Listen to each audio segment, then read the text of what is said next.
नमस्कार बच्चों, एक बार फिर से आपका स्वागत करते हैं, आपका वेलकम करते हैं आपके अपने चैनल केमिस्ट्री चैम्बर में। और आज आपके लिए लेके आए हैं एक नया chapter bomb shot class 11th के लिए, पीरियोडिक क्लासिफिकेशन ऑफ एलिमेंट्स। ये क्लास 11th के लिए केमिस्ट्री का बहुत ही इंपॉर्टेंट चैप्टर है। क्लास 10 से रिड्यूस था, इसलिए सबसे पहले इससे ही स्टार्ट करते हैं आपको केमिस्ट्री पढ़ाना। और ये पहला आपको बॉम्ब शॉट देते हैं, आप इसको संभालिए। और आज की जो क्लास होगा, जो सेशन होगा, वो शायरी के साथ चलेगा बेटा, मजे भी लेंगे और स्टडी भी करेंगे। तो चलिए फर्स्ट शायरी आपके साथ शेयर करते हैं। क्या है सुनिए गौर से। अर्ज किया है बेटा क्या कि ना थके हैं पैर, न थके हैं पैर अभी, न हमने हिम्मत हारी है। न थके हैं पैर अभी, न हमने हिम्मत हारी है। करना है कुछ बड़ा लाइफ में, करना है कुछ बड़ा लाइफ में, इसलिए सफर अभी जारी है। चलिए बेटा स्टार्ट करते हैं पहला बॉम्ब शॉट। चलिए समझते हैं पहले इंट्रोडक्शन बेटा क्या है। आ जाइए समझते हैं इंट्रोडक्शन क्या है। Why we classify elements. हम लोग एलिमेंट्स को क्लासिफाई क्यों करते हैं बेटा, क्या जरूरत थी क्लासिफिकेशन ऑफ एलिमेंट्स की, क्या रिक्वायरमेंट थी बेटा। तो देखो बेटा, सबसे पहले आप ये समझिए कि टोटल जो एलिमेंट्स थे, टोटल एलिमेंट्स जो थे वो कितने थे। टोटल एलिमेंट्स थे 118 एलिमेंट्स टोटल नेचर में है, जिसमें 94 नेचर में है और 24 जो है ये मैन मेड है। बात समझना, इसको क्या है, मैन मेड, इसको किसी ने बनाया है। बात समझे, 24 ये कोई बनाया गया है, ये किसी ने बनाया है इसको, ठीक है। अब इनकी क्लासिफिकेशन की रिक्वायरमेंट क्यों पड़ी। देखो जैसे आपकी बेटा क्लास है, आपकी क्लास में आप लोग सेपरेटली 11th के ही बच्चे बैठते हैं, वहां 9th का बच्चा, 10th का बच्चा, 12th का बच्चा, 8th का नहीं बैठता है। क्यों? क्योंकि टीचर फिर फोकस नहीं कर पाएगा आपके ऊपर। बात समझे। अब होता क्या है बेटा कि सबसे पहले आपकी जो प्रॉपर्टी है वो डिफरेंट है औरों से, तो आपके लिए आपकी प्रॉपर स्टडी हो सके इसलिए आपको सेपरेट किया गया, आपको क्लासिफाई किया गया। वैसे ही एलिमेंट में क्या है बेटा कि इनकी प्रॉपर स्टडी करने के लिए, किसके लिए, प्रॉपर स्टडी करने के लिए एलिमेंट्स को क्लासिफाई किया गया। बात समझे कि जितने भी एलिमेंट्स थे उनके एक ग्रुप में या पीरियड में रख के उनकी स्टडी की जा सके, इसलिए उनको क्लासिफाई किया गया। चलिए अब जब क्लासिफिकेशन स्टार्ट हो गया तो कुछ साइंटिस्ट आए और अपना अपना आइडिया दिए कि कैसे क्लासिफाई किया जाए एलिमेंट्स को। तो सबसे पहले कौन आया, डॉबेरेनर। कौन आए, डॉबेरेनर ने अपना दिया ट्राइट्स का एक रूल दिया।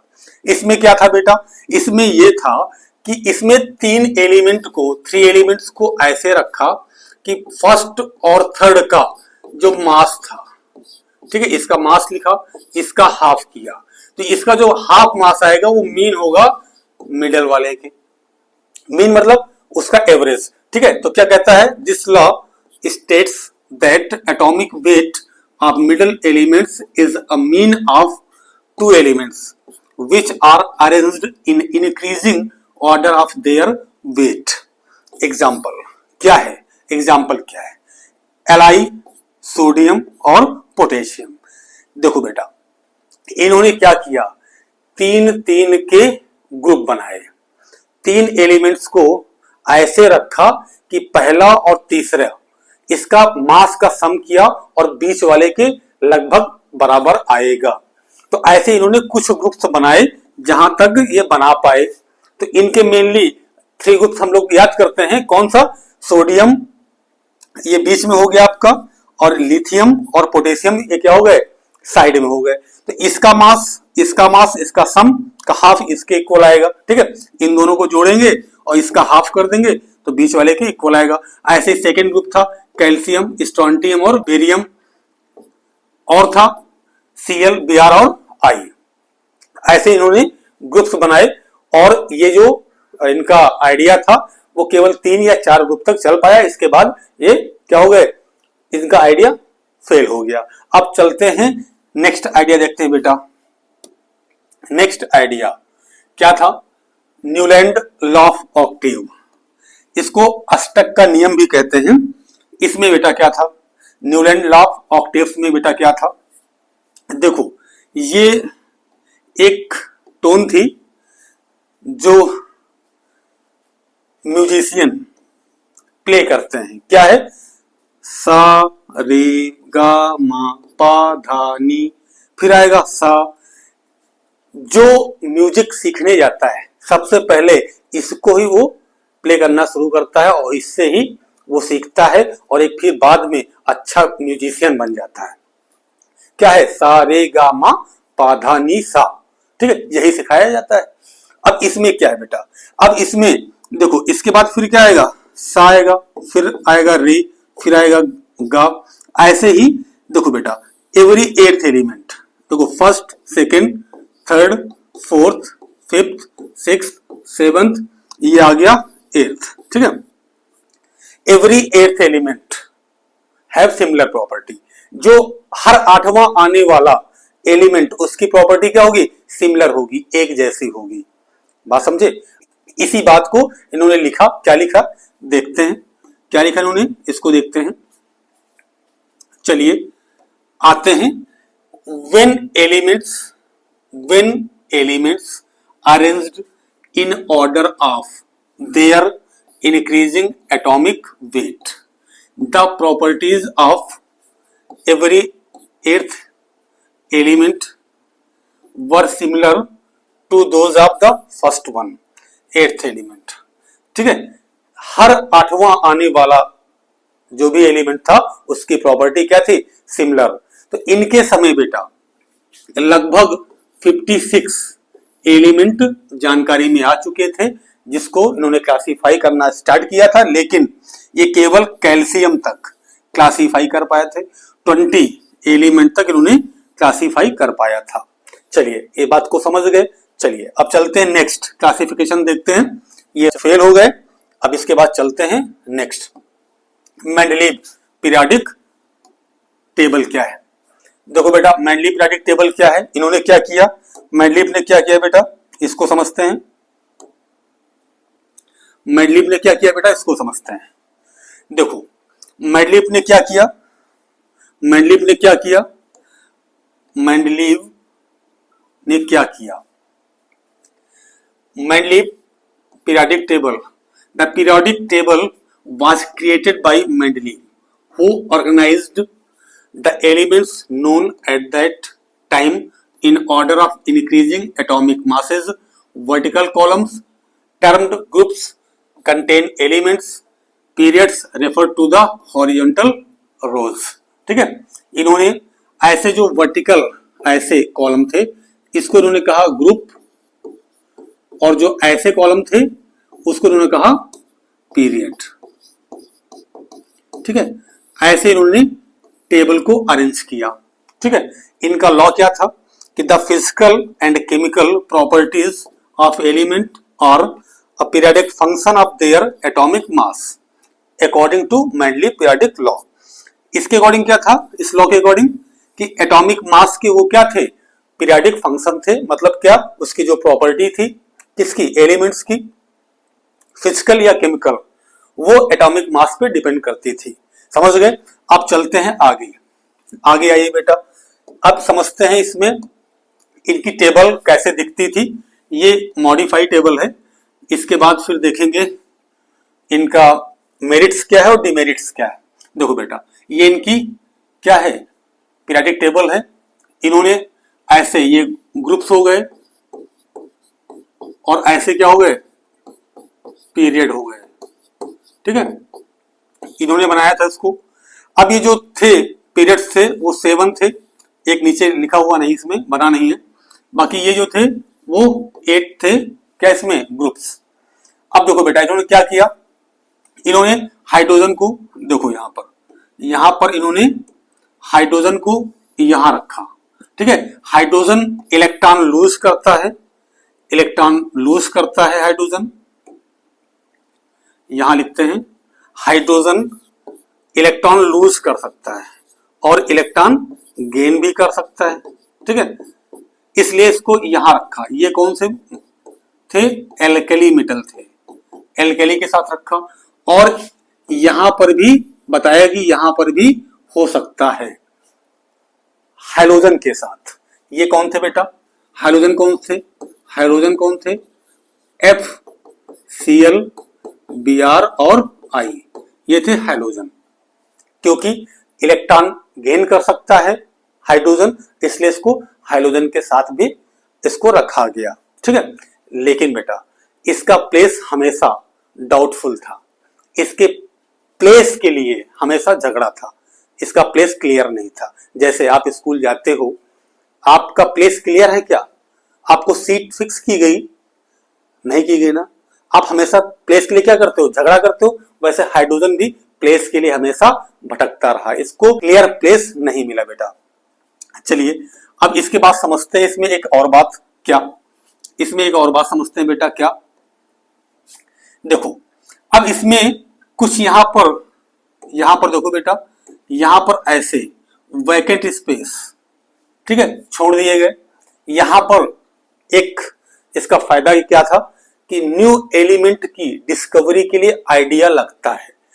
यहां पर स्पेस छोड़ दिया गया। जैसे मान लीजिए आप स्कूल आते हो, आप जहां पर बैठते हो वहां 3 लोग की बैठने की व्यवस्था है। आप 2 बैठे हो, किसी एक के लिए आप बोल देते हो ना कि भैया यहां ना बैठना, यहां ना बैठना, यहां पे अभी वो आएगा, ठीक है, या वो आएगी, जो भी हो, तो उसका आप वेट करते हो ना। उसके लिए क्या है, आप प्लेस छोड़ दिए हो, वो जब आएगा तो बैठेगा। ये आपको आइडिया है ना। वैसे इनको आइडिया था कि यहां पर कोई न कोई आएगा। देखो बेटा ये बोरॉन लिखा है, ये बोरॉन के नीचे आएगा। इधर एल्यूमिनियम लिखा है, ये इसके नीचे आएगा। इधर सिलिकॉन लिखा है, ये इसके नीचे आएगा। तो इसको ए का बोरॉन बोलते हैं, इसको ए का एल्यूमिनियम बोलते हैं, इसको ए का सिलिकॉन बोलते हैं। बात समझे? अब बोरॉन के नीचे कौन आएगा? Sc, इसके नीचे कौन आएगा? गैलियम, और इसके नीचे कौन आएगा? जर्मेनियम। ये बाद में डिस्कवर हुए लेटर। ठीक है, अब देखो बेटा 2 बातें हो गई, आप समझ गए। अब देखो, अब इसमें जो हम आपको बता रहे हैं, टोटल बता रहे हैं आपको, ठीक है, डिमेरिट्स और मेरिट्स सब कुछ, उसके बाद फिर उसको हम बाद में अलग कर देंगे। चलिए अब इसमें और कुछ समझते हैं थोड़ा सा और आगे। अब देखो बेटा यहाँ ये लिखा हुआ टीई आपको दिख रहा है, ये आई दिख रहा होगा। इसका मास कितना है? 127.60, और इसका कितना है? 126.9।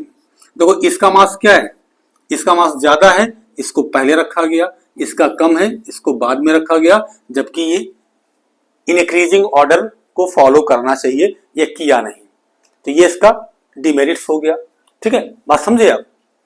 एक चीज और देखो, हाइड्रोजन के आइसोटोप्स भी होते हैं, 1H1, 1H2 और 1H3। तो इनकी तो कोई बात ही नहीं की गई।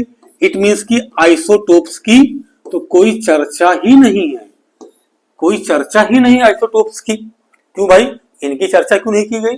तो आइसोटोप्स को भी मानना चाहिए, इनको फॉलो करना चाहिए, लेकिन नहीं किया गया। खैर अब देखो यहां पर जैसे ये एक ग्रुप हो गया, हाइड्रोजन रखा हुआ है, लिथियम है, इधर सोडियम रखा है, इधर पोटेशियम, इधर Cu। तो मतलब एक ही ग्रुप में 2 ग्रुप बनाए गए, ए और बी। इधर कुछ रखे गए और कुछ इधर रखे गए। अब बताइए ये कौन सा नियम है कि एक ही ग्रुप में 2 ग्रुप, तो इसको बोलते हैं सब ग्रुप। सब ग्रुप बनाया गया, ये भी क्या था? इसका डिमेरिट्स था। बात समझे? अब समझेंगे इसका अचीवमेंट क्या है। अब चलते हैं समझते हैं अचीवमेंट क्या है बेटा। तो चलिए अचीवमेंट समझ लेते हैं इसका क्या है। देखो, systematic study of the element for the first time mainly organized a significant number of elements into groups and periods। क्या है कि इनके ऑर्गेनाइजेशन से जो इसको ऑर्गेनाइज किया, इससे स्टडी क्या हो जाती है? सिस्टमेटिक और इजी हो जाती है। इनके टाइम 63 एलिमेंट्स जानकारी में थे, लेकिन इन्होंने सही से अरेंज नहीं कर पाया, इनका भी क्या हो गया? फेल हो गया। अब इसके हम लोग देखते हैं डिमेरिट्स, सेपरेटली देख लेते हैं। चलिए देखते हैं पहले मेरिट्स, उसके बाद डिमेरिट्स। चलिए देखते हैं study of elements. First time all known elements were classified in groups according to their similar properties, so study of the properties of element become easier. मतलब क्या है, स्टडी इजी हो गई।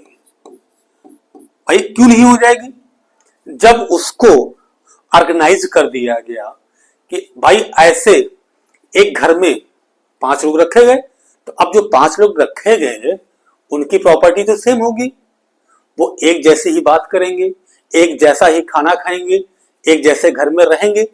बात समझे ना, तो उसकी प्रॉपर्टी क्या है, सेम हो गई। तो एक जो ग्रुप में रखा गया उसकी प्रॉपर्टी क्या थी, सेम थी।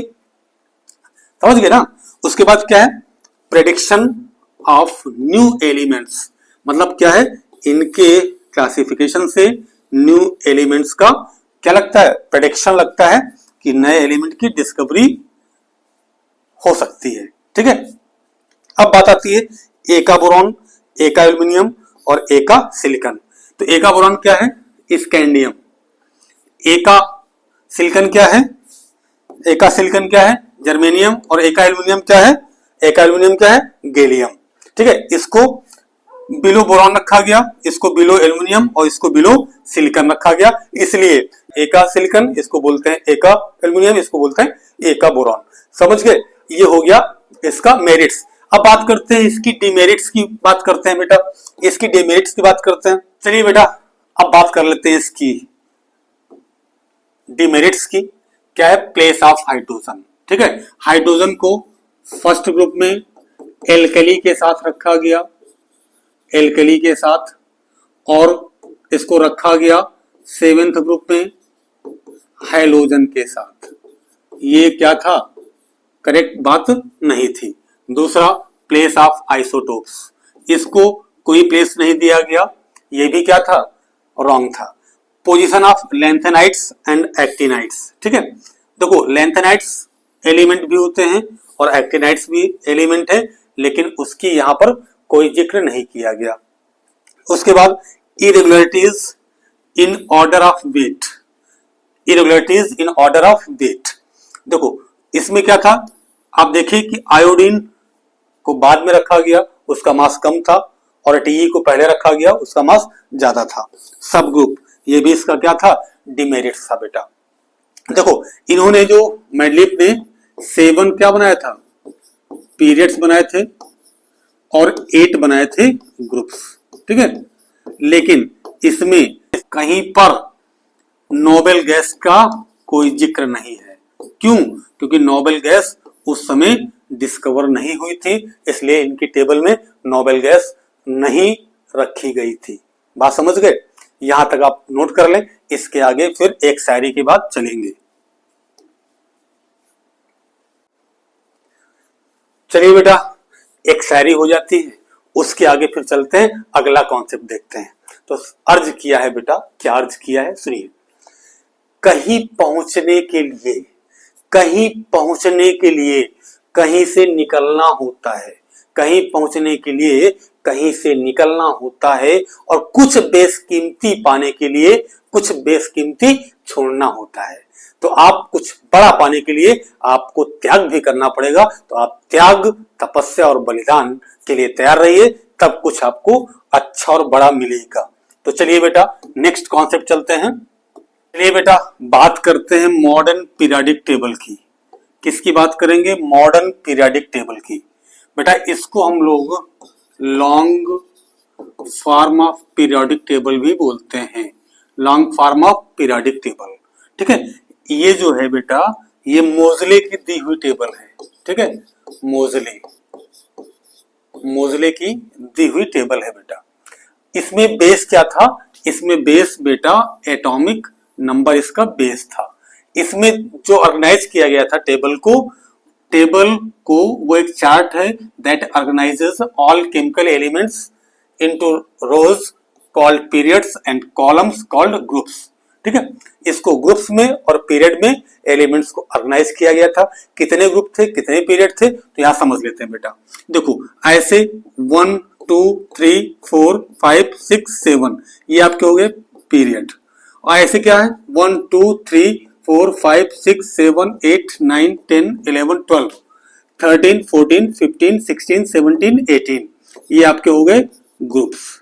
ग्रुप्स कितने थे 18 थे बेटा इसमें, बात समझे 18 ग्रुप्स थे और 7 क्या थे पीरियड्स थे। ऐसी जो लाइंस हैं इस तरह वाली ये क्या है पीरियड है, जो वर्टिकल्स हैं वो क्या है ग्रुप्स हैं। आप समझ गए। अब देखो बेटा यहां पर 1 और 2 ठीक है, इसको हम बोलेंगे स्पेशली इसको बोलेंगे एस ब्लॉक एलिमेंट्स। ठीक है, अभी हम आगे बताएंगे भी आपको।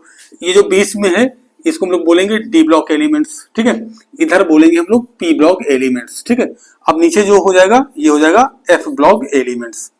तो इसको हम फर्दर 4 ब्लॉक में इसको डिवाइड करते हैं एस पी डी एफ। ठीक है, जो फर्स्ट ग्रुप इसमें बेटा है इसको हम लोग बोलते हैं, फिर से लिख देते हैं साफ करके। अब इसको देखो यहां से ये जो बेटा आपका है ये एल्कली मेटल है। क्या है एल्कली मेटल है फर्स्ट ग्रुप। सेकेंड जो बेटा है इसमें इसको बोलते हैं एल्केलाइन अर्थ मेटल। क्या है ये एल्केलाइन अर्थ मेटल। ठीक है, अब इसमें जो 17 ग्रुप है जो बेटा 17 है इसको हम लोग बोलते हैं हैलोजन। ठीक है, जो 18 है इसको बोलते हैं नोबल गैसेस। ठीक है, नोबल गैसेस किसको बोलते हैं 18 वाले को।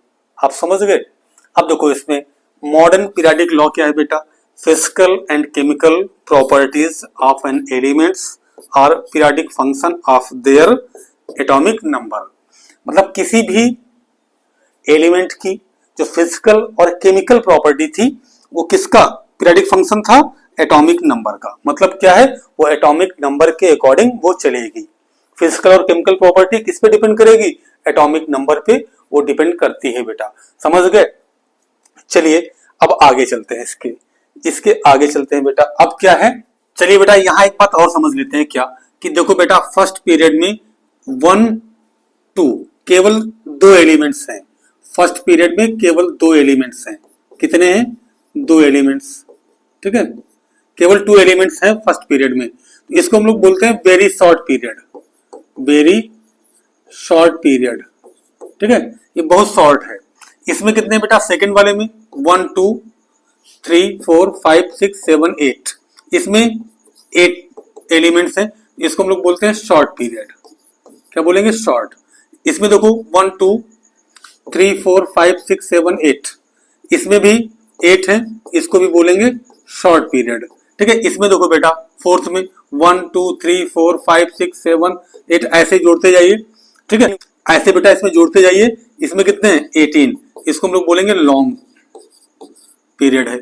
ये भी 18 है लॉन्ग है। ठीक है, इसमें बेटा कितने हैं इसमें देखो 2 ये हो गए, उसके बाद ये हो गए टोटल, और कुछ ये भी है ना इसमें लैंथेनाइट वाले। इसमें टोटल कितने हैं 32। कितने हैं 32 एलिमेंट्स आप काउंट कर लीजिए।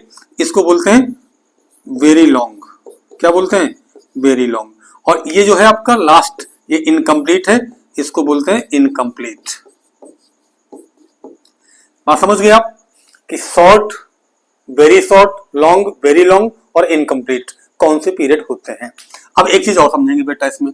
क्या समझेंगे चलिए एक चीज और समझ लेते हैं। क्या देखो हम लोग जब भी लिखेंगे इस सेकेंड पीरियड ही लिखेंगे। LiBe, boron, carbon, nitrogen, oxygen, fluorine और नियॉन। आगे हम जब भी जाएंगे एटॉमिक रेडियस या कोई भी टॉपिक समझेंगे तो वहां सेकेंड पीरियड को ही हम लोग लिखेंगे, या थर्ड भी कभी कभार लिख सकते हैं। NaMg, Al, Si, sulphur, chlorine, argon. ठीक है, इसको आप याद रखिएगा। अच्छा एक चीज और समझ लीजिए बेटा यहीं पर देखो Li और Mg में क्या होता है इसकी प्रॉपर्टीज सिमिलर होती है। ऐसे ही Be की एल्यूमिनियम की सिमिलर होती है और बोरॉन की सिलिकॉन के साथ इसकी जो प्रॉपर्टी है मैच करती है। लिथियम की मैच करती है मैग्नीशियम से, बेरिलियम की मैच करती है एल्यूमिनियम से और बोरॉन की मैच करती है सिलिकॉन से। तो इसको हम लोग बोलते हैं डायगोनल रिलेशनशिप। क्या बोलते हैं ये क्या है डायगोनल रिलेशनशिप है बेटा। ठीक है, ये सेकंड और थर्ड जो होते हैं पीरियड्स इनके एलिमेंट्स के बीच में होता है। जब आप एस ब्लॉक पढ़ेंगे तो वहां इस चीज को क्लियर आप समझ पाएंगे। चलिए बेटा, चलिए अब समझते हैं नेक्स्ट टॉपिक। चलिए पीरियोडिक टेबल की बात करते हैं। इसमें कितने पार्ट में इसको हम लोग डिवाइड करते हैं। चलिए बात करते हैं पीरियोडिक टेबल की, कितने पार्ट में इसको हम लोग डिवाइड करते हैं। तो देखो बेटा, पीरियोडिक टेबल को हम लोग 4 पार्ट में, एक एस ब्लॉक, दूसरा पी ब्लॉक, तीसरा डी ब्लॉक और एफ ब्लॉक में इसको हम लोग डिवाइड करते हैं। इसमें फर्स्ट एंड सेकेंड ग्रुप आते हैं, फर्स्ट एंड सेकेंड ग्रुप, ठीक है। पी ब्लॉक में 13 टू 18 ग्रुप आते हैं और डी ब्लॉक में 3 टू 12 ग्रुप आते हैं। और इसमें लैंथेनाइड्स और एक्टिनाइड 2 सीरीज है बेटा, ये नीचे हैं, ये 2 सीरीज इसमें आती है। एस ब्लॉक को हम लोग बोलते हैं रिप्रेजेंटेटिव एलिमेंट, रिप्रेजेंटेटिव एलिमेंट या मेन ग्रुप एलिमेंट भी कह सकते हो, मेन ग्रुप एलिमेंट भी कह सकते हो। और यही हम लोग पी ब्लॉक को भी बोल सकते हैं। डी ब्लॉक में बेटा क्या है, डी ब्लॉक में जो है इसका नाम है ट्रांजिशन एलिमेंट। क्या है, ट्रांजिशन एलिमेंट, इसको हम लोग बोलते हैं ट्रांजिशन एलिमेंट। समझे बात आप, इसको बोलते हैं ट्रांजिशन, क्योंकि इसमें क्या है, डी जो ऑर्बिटल है ये आपका इनकम्प्लीट है, इनकम्प्लीट है, ठीक है, इसलिए इसको हम लोग बोलते हैं ट्रांजिशन एलिमेंट। एफ ब्लॉक को बोलते हैं इनर ट्रांजिशन या रेयर अर्थ मेटल भी इसको हम लोग कहते हैं। बात समझ गए। पी ब्लॉक को क्या बोलते हैं, डी ब्लॉक को क्या बोलते हैं और एफ ब्लॉक को क्या बोलते हैं। देखो बेटा, एस ब्लॉक, इसमें लास्ट इलेक्ट्रॉन जो होगा वो आपका कॉन्फ़िगरेशन में इंटर करेगा, इंटर करेगा बेटा किसमें, एस ऑर्बिटल में, एस ऑर्बिटल में, ठीक है। और इसमें जो लास्ट इलेक्ट्रॉन है वो पी ऑर्बिटल में इंटर करेगा, ऑर्बिटल में। इसमें जो लास्ट इलेक्ट्रॉन है वो डी ऑर्बिटल में इंटर करेगा, ऑर्बिटल में। इसमें जो लास्ट इलेक्ट्रॉन है वो एफ ऑर्बिटल में इंटर करेगा, ऑर्बिटल में इंटर करेगा बेटा, एफ ऑर्बिटल में। बात समझे। एस ब्लॉक क्यों बोलेंगे, क्योंकि लास्ट इलेक्ट्रॉन, लास्ट इलेक्ट्रॉन किसमें, एस ऑर्बिटल में। पी ब्लॉक क्यों बोलेंगे, क्योंकि लास्ट इलेक्ट्रॉन पी ऑर्बिटल में। डी ब्लॉक क्यों बोलेंगे, लास्ट इलेक्ट्रॉन डी ऑर्बिटल में। एफ ब्लॉक क्यों बोलेंगे, लास्ट इलेक्ट्रॉन एफ ऑर्बिटल में आता है, ठीक है। अब इसको हम लोग 1 बाई 1 इसकी प्रॉपर्टीज समझ लेते हैं बेटा। एक चीज और आप समझ लीजिए, देखो बेटा, एस ब्लॉक में क्या होता है, मेटल होते हैं, मेटल्स होते हैं। पी ब्लॉक में क्या होता है, मेटल्स भी होते हैं, नॉन मेटल्स भी होते हैं और इसमें मेटलाइट्स भी होते हैं, मेटलाइट्स भी होते हैं, ठीक है। और इसमें मेटल होते हैं, इसमें भी मेटल होते हैं एफ ब्लॉक में, लेकिन जो इसके मेटल हैं वो रेडियो एक्टिव हैं, रेडियो एक्टिव। कुछ इसमें रेडियो एक्टिव भी हैं, अपने आप वो बाई इटसेल्फ क्या होते हैं, वो रेड्यूस हो जाते हैं। बात समझ गए। चलिए अब इसको 1 बाई 1 समझते हैं बेटा, एक एक करके समझते हैं। आ जाइए एस ब्लॉक एलिमेंट्स। सबसे पहला बेटा एस ब्लॉक, एस ब्लॉक कुछ देर में अभी शायरी होगी, ठीक है। अभी आप पढ़ लीजिए, फिर कुछ देर में एक शायरी हो जाएगी, माइंड फ्रेश किया जाएगा, उसके बाद फिर पढ़ा जाएगा। तो बेटा देखो क्या है एस ब्लॉक एलिमेंट्स, क्या है देखो, इसका जो जनरल कॉन्फ़िगरेशन होता है वो NS1 या NS2 होता है। NS1 भी हो सकता है और NS2 भी हो सकता है। देखो बेटा, इसमें 2 ग्रुप होते हैं, एक फर्स्ट होता है और एक सेकेंड ग्रुप होता है, ठीक है। इसमें कौन आएगा, जैसे लिथियम, सोडियम आएगा। इसमें कौन आता है, बेरिलियम और मैग्नीशियम। और भी आते हैं कौन, लिथियम, सोडियम, पोटेशियम, ऐसे और भी आएंगे। अब इसका एटॉमिक नंबर कितना होता है लिथियम का, इसका होता है 3। तो जब कॉन्फ़िगरेशन करोगे तो 1s2 2s1, इसमें लास्ट में क्या आएगा, s में 1 आएगा, s में 1 आएगा। इसका बेटा क्या होता है 4, इसका जब करोगे तो 1s2 2s2, लास्ट में क्या आएगा 2, लास्ट में s आएगा और उस पे 2 आएगा, आपको ध्यान रखना है, ठीक है। s में 2 सेकेंड के लिए, फर्स्ट के लिए s में 1, ऐसे ही सब में s में 1 आएगा। किसी में 2s1, किसी में 3s1, इसमें 4s1 ऐसे आता जाएगा, इसमें 2s2, इसमें 3s2 आएगा, ऐसे इसमें भी आता जाएगा। ठीक है, कुछ इसकी प्रॉपर्टीज समझ लेते हैं। क्या है कि all the elements are soft metal. ये क्या है बेटा? सॉफ्ट मेटल है। जैसे आपने पढ़ा होगा कि सोडियम लिथियम को आप कट कर सकते हो नाइफ से, तो ये क्या होते हैं? Soft. These are soft metal. They have low melting point and boiling point. इनकी मेल्टिंग पॉइंट और क्या बॉइलिंग पॉइंट लो होती है। कम टेम्परेचर पर ये मेल्ट भी हो सकते हैं और बॉइल भी हो सकते हैं। दे आर हाईली रिएक्टिव, मतलब क्या है? ये बहुत जल्दी ये क्या है? किसी से रिएक्ट कर जाएंगे, किसी से रिएक्ट कर सकते हैं, इसलिए ये क्या होते हैं? हाईली रिएक्टिव होते हैं। क्यों? क्योंकि इनके पास इलेक्ट्रॉन लूज करने की टेंडेंसी बहुत हाई होती है। ठीक है, अब उसके बाद क्या है? Most of them impart colours to the flame. क्या है बेटा? जब हम लोग इसको देते हैं, कोई वेवलेंथ की रेडिएशन देते हैं, तो इलेक्ट्रॉन जो है लास्ट वाला ये एक्साइट होता है, ऊपर जाता है। इलेक्ट्रॉन जैसे ये है बेटा, ये एक्साइट होकर ऊपर जाएगा और जब रिटर्न होगा तो ये एमिट करता है रेडिएशन को, तो वही मतलब कलर आता है उससे। They generally form ionic compounds. ये क्या फॉर्म करते हैं? आयनिक कंपाउंड्स फॉर्म करते हैं जनरली। देखो बेटा, जैसे लिखा हुआ है Na, इसकी वैलेंसी 1 है, Cl की इसकी भी 1 है, क्या बनाएगा? NaCl। मतलब इलेक्ट्रॉन का क्या करता है? ट्रांसफॉर्मेशन करता है। क्या करता है? ट्रांसफॉर्मेशन। मतलब ये अपना एक इलेक्ट्रॉन इसको दे देगा। इलेक्ट्रॉन के ट्रांसफॉर्मेशन से क्या बनता है? ट्रांसफॉर्मेशन से कंपाउंड बनता है, इसलिए कैसा होता है? ये आयनिक होता है, यहां साझा नहीं होता है। ठीक है, क्या होता है? ट्रांसफॉर्मेशन। उसके बाद they are good conductors of heat and electricity. मतलब क्या है? ये जो मेटल होते हैं इससे हीट और इलेक्ट्रिसिटी क्या है? पास हो सकती है। समझ गए? एग्जाम्पल समझ गए आप? Sodium, potassium, lithium, magnesium, beryllium, calcium, first और सेकेंड ग्रुप के जितने भी एलिमेंट हैं वो सारे इसके एग्जाम्पल हैं। अब बेटा चलते हैं पी ब्लॉक की तरफ। आ गया आपका पी ब्लॉक आ गया। अब पी ब्लॉक समझते हैं बेटा क्या है। आ जाइए पी ब्लॉक की तरफ हम लोग चलते हैं। पी ब्लॉक बेटा क्या है? पी ब्लॉक एलिमेंट्स क्या है? जिसका क्या होगा? ये देखो NH2NP1 to 6, ये जर्नल इलेक्ट्रॉनिक कॉन्फ़िगरेशन होगा लास्ट ऑर्बिट का। NH2NP1 to 6 होगा। बात समझे? अब इसमें 13, 14, 15, 16, 17 और 18, ये 6 क्या हैं? इसमें ग्रुप्स आते हैं। कितने आते हैं? 6 ग्रुप्स। आपसे क्वेश्चन पूछेगा कि इसमें कितने ग्रुप्स आते हैं? इसमें कितने ग्रुप आते हैं? 6 बेटा आते हैं। कितने ग्रुप आते हैं? 6 ग्रुप आते हैं। बात समझे? जैसे कौन कौन से हैं?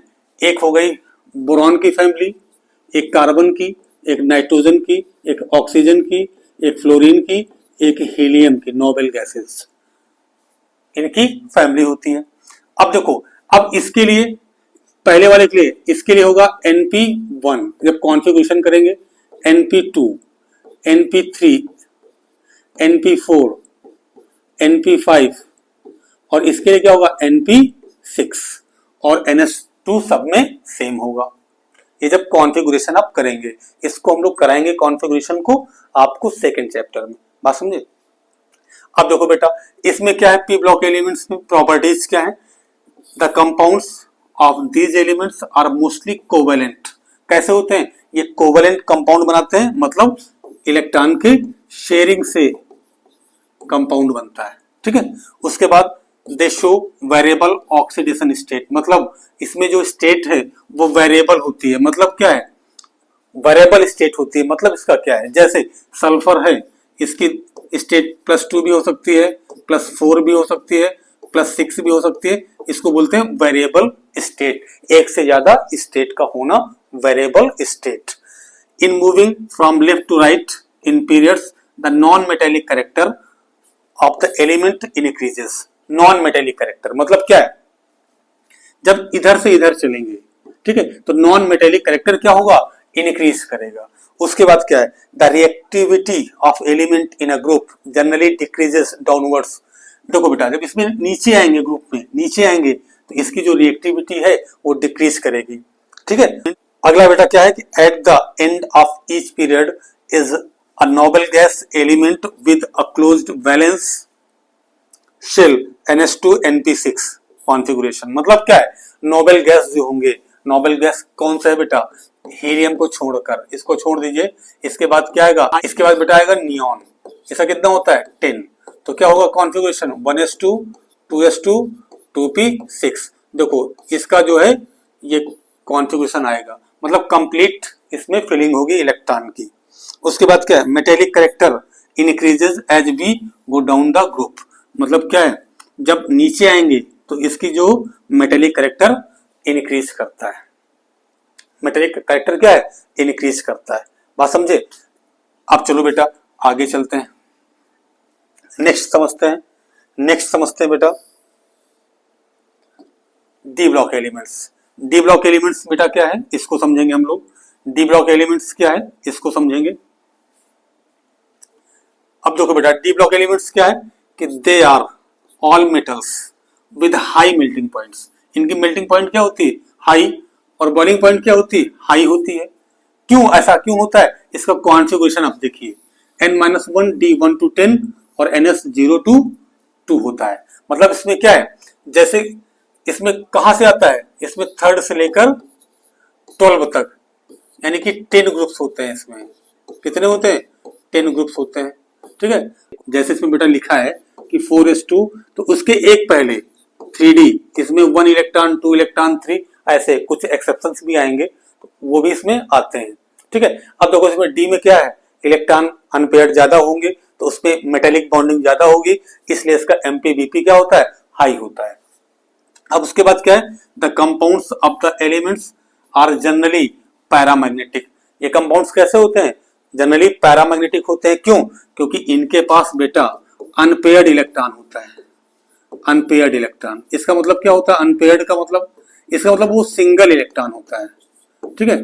तो ये जब इसको हम देंगे एक्सटर्नल मैग्नेटिक फील्ड, हम जब देंगे तो उसमें वीकली अट्रैक्ट होंगे। ये क्या होंगे, वीकली अट्रैक्ट होंगे। बात समझे। अगर डायामैग्नेटिक होता तो स्ट्रांगली अट्रैक्ट होते।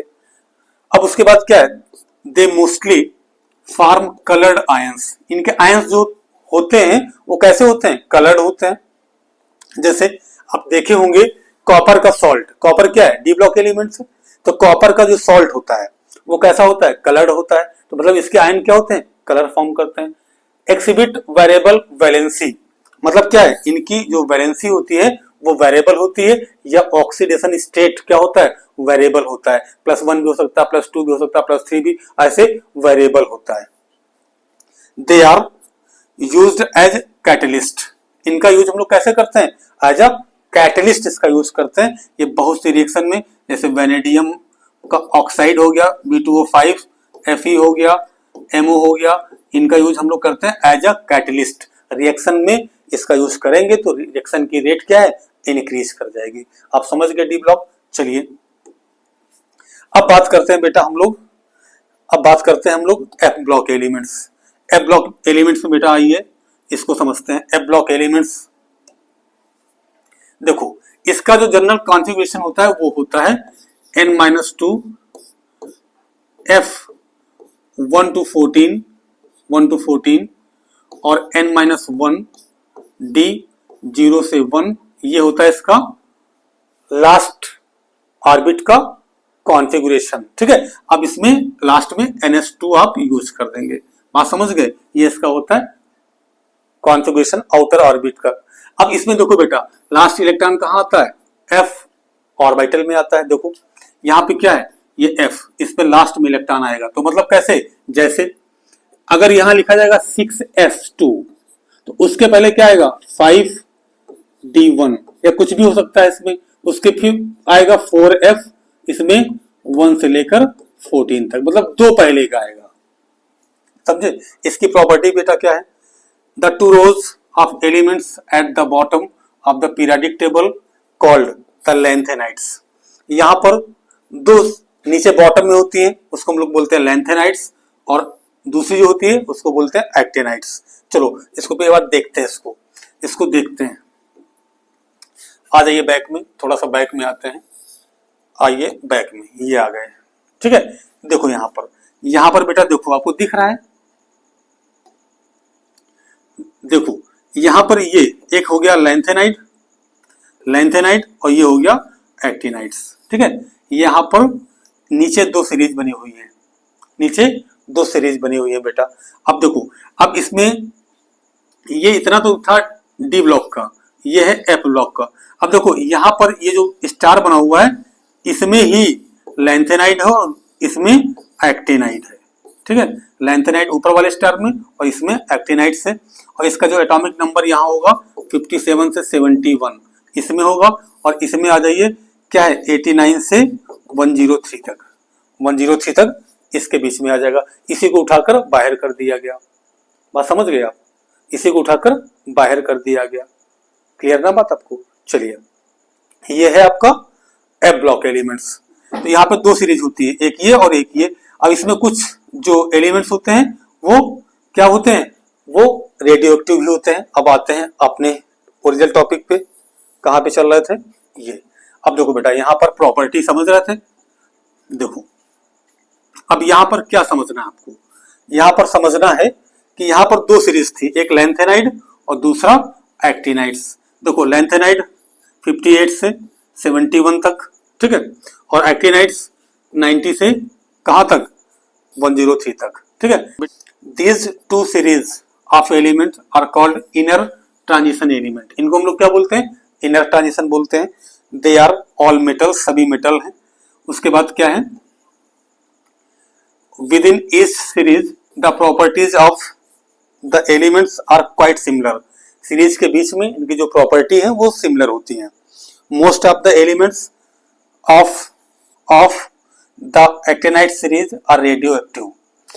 बहुत से एलिमेंट्स क्या है एक्टिनाइड सीरीज में, वो रेडियो एक्टिव होते हैं इन नेचर में। वो अपने आप क्या है, अपने अमाउंट का हाफ बचता है कुछ समय बाद, तो वो कुछ रेज को अल्फा बीटा गामा उसको रिलीज करते रहते हैं, इसलिए वो रेडियो एक्टिव है। तो समझ गए बेटा।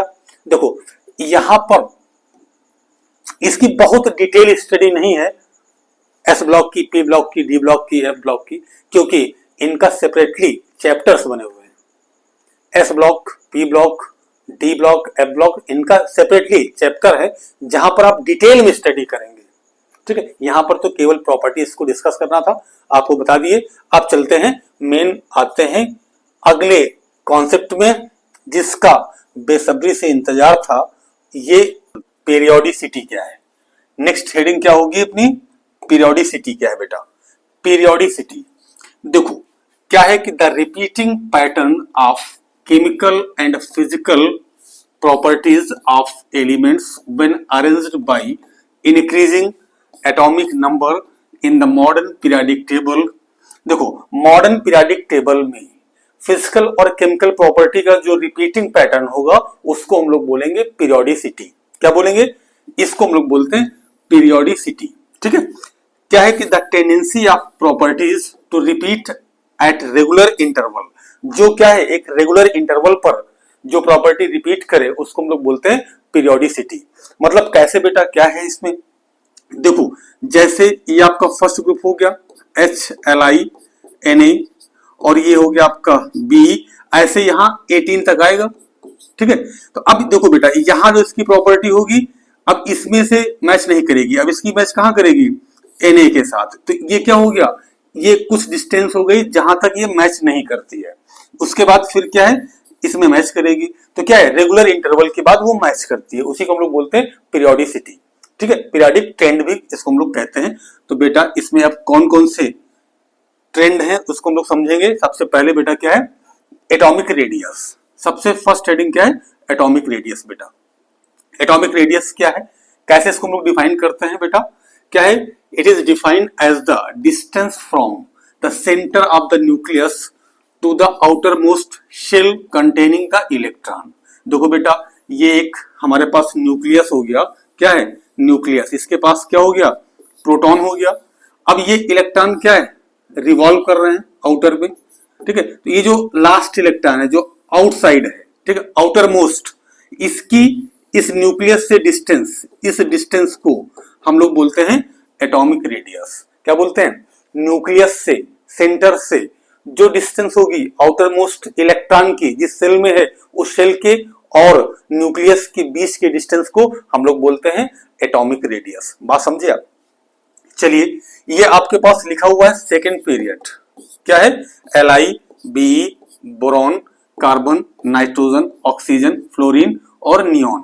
तो बेटा इसकी जो रेडियस है ऐसे क्या कर रही है, जब हम लोग लेफ्ट से राइट चलते हैं टेबल में तो ये डिक्रीज करती है। क्या करती है? डिक्रीज करती है। इसमें ये थर्ड पीरियड हो गया आपका Na, Mg, Al, Si, P, sulphur, chlorine, Ar। ऐसे क्या करती है? इधर से इधर चलने पर डिक्रीज करती है। ठीक है, लेफ्ट से राइट चलने पर क्या है? लेफ्ट से राइट चलने पर, लेफ्ट टू राइट। बात समझिए आप? लेफ्ट से राइट चलने पर जो उसका साइज है, रेडियस है, वो क्या करेगा? डिक्रीज करेगा। लेकिन जब अप टू डाउन आएंगे, देखो ये अप से डाउन आ रहे हैं, तो Li का छोटा है, Na का साइज और बड़ा होगा। जब और नीचे आएंगे K का, तो उसका साइज और बड़ा हो जाएगा, K का साइज और बड़ा होगा। तो बेटा अप टू डाउन आने पर साइज, रेडियस इंक्रीज करेगा, लेकिन लेफ्ट से राइट जाने पर रेडियस क्या करता है? डिक्रीज करता है। बात समझ गए? चलिए अब आगे चलते हैं बेटा, आगे चलते हैं, थोड़ा सा और आगे चलेंगे। टाइप्स ऑफ एटॉमिक रेडियस, कौन कौन सी टाइप्स की एटॉमिक रेडियस होती है बेटा? तो कौन कौन सी टाइप की होती है, इसमें हम लोग बात करेंगे कोवेलेंट रेडियस की। किसकी बात करेंगे? कोवेलेंट। फिर आयनिक रेडियस की, फिर मेटेलिक रेडियस की, फिर वंडर वाल रेडियस की। कौन कौन सी रेडियस हो गई? Covalent radius. कौन सी? Covalent radius. उसके बाद कौन सी है? Ionic radius. फिर क्या है? Metallic radius. फिर क्या है? Van der Waals radius.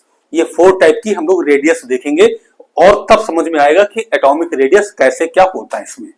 तो चलिए वन बाय वन समझते हैं बेटा। सबसे पहले आ जाइए, कोवेलेंट रेडियस बेटा क्या है? कोवेलेंट रेडियस क्या है बेटा? कोवेलेंट रेडियस, देखो बेटा कोवेलेंट रेडियस क्या है? कोवेलेंट रेडियस क्या है बेटा? देखो, एक एटम आपका ये हो गया, दूसरा एटम ये हो गया, दोनों सिमिलर हैं। ठीक है, एक ही एटम है, सिमिलर, दोनों एक ही एटम है, सिमिलर एटम है। तो अब इसका ये न्यूक्लियस हो गया, इसका ये न्यूक्लियस हो गया, ये न्यूक्लियस की बीच की डिस्टेंस हो गई, न्यूक्लियस की बीच की डिस्टेंस, उसका हाफ, ये उसका हाफ, ये डिस्टेंस की बात की जा रही है। ठीक है, जो हाफ होगा, half of distance between nucleus of 2 atom bonded with covalent bond. तो क्या है बेटा? A covalent radius is defined as half. Half मतलब इसका हाफ, ये इतनी डिस्टेंस की बात की जा रही है। Half the distance between the nuclei of 2 identical atoms covalently bonded together in a homonuclear diatomic molecule. ये कोई डायटोमिक मॉलिक्यूल है। ठीक है, इसमें दोनों एटम बॉन्डेड है, किससे? कोवेलेंट बॉन्ड से। तो ये जो डिस्टेंस है इस न्यूक्लियस से इस न्यूक्लियस की, इसको हम बोलेंगे DA2A। तो बेटा क्या है? DA2A, ये क्या है? इंटर न्यूक्लियर डिस्टेंस है। RA क्या है? रेडियस हो गई। RA क्या है? रेडियस हो गई। अब इसको 2 से डिवाइड कर देंगे तो ये हो जाएगा हाफ। क्या हो जाएगा? हाफ। हाफ किसका? जो DA से A है, डिस्टेंस है, इसका हाफ।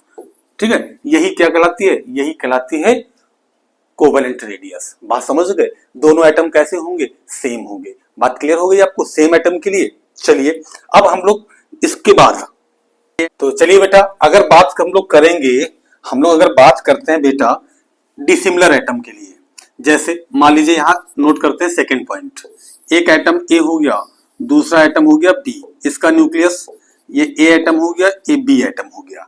तो इसका बेटा क्या होगा? रेडियस, इसका आर ए और इसका रेडियस क्या होगा? R B.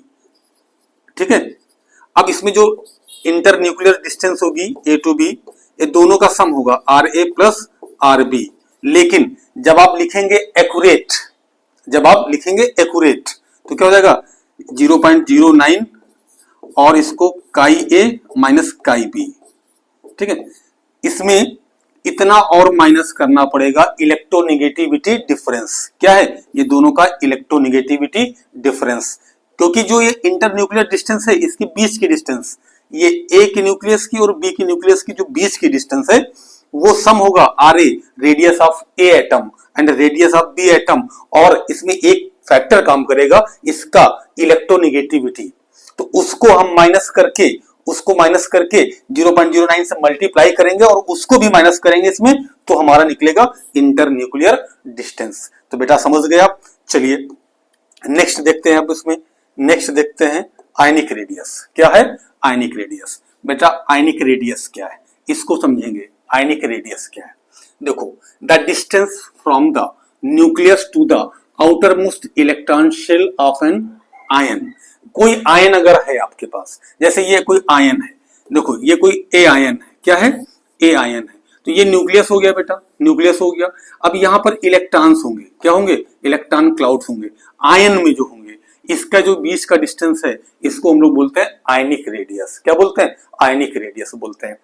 अब ये आयंस की बात हो रही है, आयंस की बात हो रही है, ठीक है, एटम की बात नहीं हो रही है, आयंस की। अब देखो बेटा यहां समझो, देखो बेटा ये कोई एटम ए है, ये जब इलेक्ट्रॉन लूज करता है तो ए प्लस बन जाएगा। अब इसका साइज देखो बेटा, इसका साइज मान लीजिए ये है, तो ए प्लस का साइज पहले से डिक्रीज कर जाएगा। पहले से साइज क्या हो जाएगा? डिक्रीज कर जाएगा। लेकिन अगर ये इलेक्ट्रॉन गेन करता है, इलेक्ट्रॉन गेन करता है, ए माइनस बनता है, ठीक है, तो इसका साइज, इसका ये है, और इसका साइज क्या हो जाएगा? इंक्रीज कर जाएगा। मतलब कैटायन में साइज क्या होगा? कैटायन में साइज डिक्रीज करेगा। क्या करेगा? डिक्रीज। और एनायन में साइज क्या होगा? एनायन में साइज इंक्रीज करेगा। इंक्रीज करेगा बेटा। साइज क्या करता है?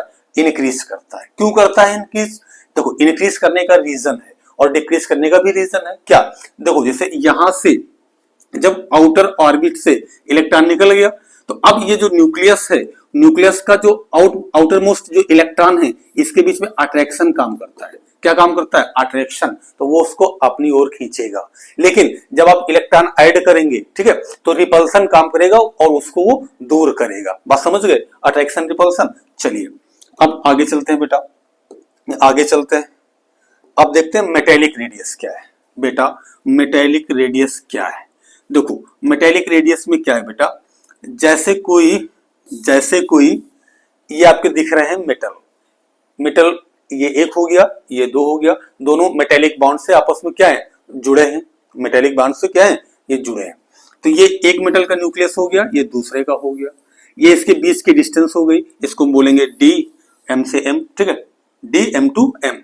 अब इसका हाफ बेटा, ये डिस्टेंस, ये क्या होगी? ये होगी मेटेलिक रेडियस। तो क्या लिखा है? Metallic radius is defined as half the distance between the nuclei of two adjacent atoms held together by a metallic bond in a solid metal crystal। देखो कोई मेटल क्रिस्टल रहा होगा, उसमें दो एटम आपस में क्या है? मेटेलिक बॉन्ड से जुड़े हैं। दो मेटल जुड़े हैं किससे? मेटेलिक बॉन्ड से। तो अब इसके बीच की डिस्टेंस को हम लोग बोलेंगे D M to M. Clear? अब इसका हाफ, ये डिस्टेंस, ये क्या कहलाएगी? ये कहलाएगी मेटेलिक रेडियस। चलिए बेटा बात करते हैं नेक्स्ट टॉपिक की, वंडरवाल रेडियस क्या है। आ जाइए, वंडरवाल रेडियस बेटा क्या है, इसको समझेंगे हम लोग। वंडरवाल रेडियस बेटा क्या है? देखो बेटा, देखो यहां पर एक आपके पास ये बना हुआ है, ये आपको दिख रहा है। देखो एक आपके पास ये आपके पास Cl2 मॉलिक्यूल है, एक Cl2 आपके पास ये है, दो Cl2 मॉलिक्यूल है। इसका एक Cl का न्यूक्लियस ये हो गया, दूसरे का ये हो गया। इसमें एक का न्यूक्लियस ये हो गया, दूसरे का ये हो गया। इसके बीच की डिस्टेंस ये, इसमें ये इसके बीच की डिस्टेंस है, ठीक है। देखो ये जो मॉलिक्यूल है, इसका ये nucleus van der Waals force of attraction से क्या है? एक दूसरे से अट्रैक्ट है। वंडरवाल फोर्स ऑफ अट्रैक्शन से क्या है? एक दूसरे से अट्रैक्ट है। अब इसका ये हाफ डिस्टेंस, यही कहलाती है क्या बेटा? यही कहलाती है वंडरवाल रेडियस। वंडरवाल रेडियस जो होती है 2 इंटू कोवेलेंट रेडियस होती है। देखो the van der Waals radius is half the distance between the nuclei of two non covalently bonded और नॉन बॉन्डेड आइडेंटिकल एटम। मतलब क्या है? इसमें जो ये नॉन बॉन्डेड है, मतलब यहाँ कोई बॉन्ड नहीं बनी है, यहाँ क्या है? वंडरवाल फोर्स ऑफ अट्रैक्शन है, ये इसको बाइंड कर रखा है, तो इसी का ये हाफ, यही कहलाएगा वंडरवाल रेडियस। समझ गए बेटा? चलिए इसका वेरिएशन क्या है, इसका वेरिएशन क्या है बेटा, इसको समझेंगे। इसका वेरिएशन क्या है बेटा, बात समझो। वेरिएशन मतलब क्या है कि लेफ्ट से राइट चलते हैं या अप से डाउन चलते हैं पीरियोडिक टेबल में, तो इसका जो साइज है किधर घटेगा किधर बढ़ेगा, इसको हम लोग बोलेंगे वेरिएशन। देखो पीरियोडिक टेबल में लेफ्ट से राइट चलेंगे, जैसे देखो बेटा आपका Li से चलते हैं, Li beryllium, boron, carbon, nitrogen, oxygen, fluorine, इसके बाद क्या आएगा, नियॉन आएगा। ये आपका सेकंड पीरियड हो गया, ठीक है। अब देखो बेटा, अब इसका साइज क्या होता है, सबसे बड़ा कौन होगा, Li, फिर B, फिर B, फिर C, फिर N, फिर O, फिर F, फिर Ne। मतलब साइज क्या होता है, लेफ्ट से राइट साइज क्या करता है, डिक्रीज करता है, ठीक है। अप टू डाउन आएंगे बेटा, जैसे lithium, sodium, potassium, rubidium, caesium, francium, ये आपका क्या हो गया, ये फर्स्ट ग्रुप हो गया, ऊपर से नीचे की तरफ आ रहे हैं। अब देखो इसका साइज बेटा स्मॉल, इसका थोड़ा सा लार्ज होगा, और लार्ज, और बड़ा होगा, और बड़ा, सबसे बड़ा। FR क्या होगा, सबसे लार्ज साइज होगी जब अप टू डाउन आएंगे, बात समझिए। तो अप टू डाउन आने पर साइज क्या होता है, इंक्रीज करता है। साइज क्या करेगा, इंक्रीज करेगा। अब बेटा इस पे कौन से फैक्टर काम करते हैं, कौन से फैक्टर इफेक्ट करते हैं साइज को, इसको समझेंगे बेटा आप। क्या देखो, फर्स्ट फैक्टर है शील्डिंग इफेक्ट और सेकंड है न्यूक्लियर चार्ज। क्या है, न्यूक्लियर चार्ज। पहला फैक्टर बेटा क्या है, शील्डिंग इफेक्ट, दूसरा क्या है, न्यूक्लियर चार्ज। अब इसको समझ लेते हैं, तो पहले इसको साफ कर देते हैं बोर्ड को। चलिए ये साफ हो गया, अब चलते हैं वन बाय वन फैक्टर समझते हैं। सबसे पहला शील्डिंग इफेक्ट। देखो बेटा, जैसे ये आपके पास न्यूक्लियस हो गया, ये फर्स्ट ऑर्बिट, सेकेंड ऑर्बिट और थर्ड ऑर्बिट हो गई, ठीक है। यहां पर 2 इलेक्ट्रॉन, इलेक्ट्रॉन को हम ब्लू से दिखाते हैं, यहां पर 2 इलेक्ट्रॉन हो गए, ठीक है। यहां पर 8, 3, 3, 6, 7, 8। अब लास्ट जो ऑर्बिट में इलेक्ट्रॉन है इसको हम दिखाते हैं ग्रीन से, बात समझे। अब देखो, अब यहां पर न्यूक्लियस में क्या होगा, प्रोटॉन, पॉजिटिव चार्ज होंगे प्रोटॉन। अब ये प्रोटॉन और ये जो आउटर मोस्ट इलेक्ट्रॉन है, ठीक है, आउटर मोस्ट इलेक्ट्रॉन बेटा, इसके बीच में, ये और इसके बीच में क्या काम करेगा, काम करेगा अट्रैक्शन। प्रोटॉन इलेक्ट्रॉन को अपोजिट चार्ज है तो अपनी ओर अट्रैक्ट करेगा, करेगा ना, अपनी ओर खींचेगा। लेकिन अब बेटा यहां ध्यान देना है आपको, जो ये इलेक्ट्रॉन है, ठीक है, अंदर के इलेक्ट्रॉन, ये इलेक्ट्रॉन क्या करते हैं, ये इलेक्ट्रॉन बेटा, ये इलेक्ट्रॉन इसको स्क्रीन करते हैं। क्या करते हैं, स्क्रीन करते हैं, ये इलेक्ट्रॉन स्क्रीन करते हैं, ठीक है, स्क्रीन करते हैं। मतलब क्या है, ये जो अट्रैक्शन हो रहा है इसको ये कमजोर करते हैं, ठीक है, वीक करते हैं। मतलब प्रोटॉन का इलेक्ट्रॉन के साथ अट्रैक्शन ना हो पाए, इसको ये शील्ड करते हैं या स्क्रीन करते हैं। तो अब ये जितना ज्यादा होगा स्क्रीनिंग इफेक्ट, जितना ज्यादा होगा, जितना ज्यादा होगा ये, उतना लेस क्या होगा, लेस होगा अट्रैक्शन इसके बीच में, ठीक है। तो अब जब लेफ्ट से राइट चलते हैं, जब लेफ्ट से राइट चलते हैं तो साइज क्या होता है, लेफ्ट से राइट डिक्रीज करता है। तो इट मींस कि क्या है, लेफ्ट से राइट चलने पर स्क्रीनिंग इफेक्ट क्या हो रहा है, स्क्रीनिंग इफेक्ट क्या होता है, डिक्रीज करता है। क्या करता है, डिक्रीज, डिक्रीज करता है। दैट्स वाई, भाई डिक्रीज किया तो वो उसको अपनी ओर अट्रैक्ट कर लेता है, इसलिए साइज क्या हो जाता है, स्मॉल हो जाता है। बात समझ गए। अब बात आती है न्यूक्लियर चार्ज की। देखो जब लेफ्ट से राइट चलते हैं तो यहां पर नंबर ऑफ प्रोटॉन इंक्रीज करते हैं, भाई प्रोटॉन बढ़ेंगे। अब यहां पर इलेक्ट्रॉन उसी ऑर्बिट में इंक्रीज करते हैं, उसी ऑर्बिट में। देखो यहां बात समझो बेटा, जैसे अब इलेक्ट्रॉन यहां पर 1, यहां पर 2 हो गए, यहां पर 3 हो गए, उसी ऑर्बिट में इलेक्ट्रॉन क्या होते हैं, इंक्रीज करते हैं। तो यहां पर लेफ्ट राइट चलने पर न्यूक्लियर चार्ज बढ़ेगा, न्यूक्लियर चार्ज बढ़ेगा। जब न्यूक्लियर चार्ज बढ़ेगा तो अट्रैक्शन बढ़ जाएगा, इसलिए वो क्या करता है, उसको अपनी ओर अट्रैक्ट कर लेता है और साइज को क्या कर देगा, श्रिंक कर देगा। बात समझ गए।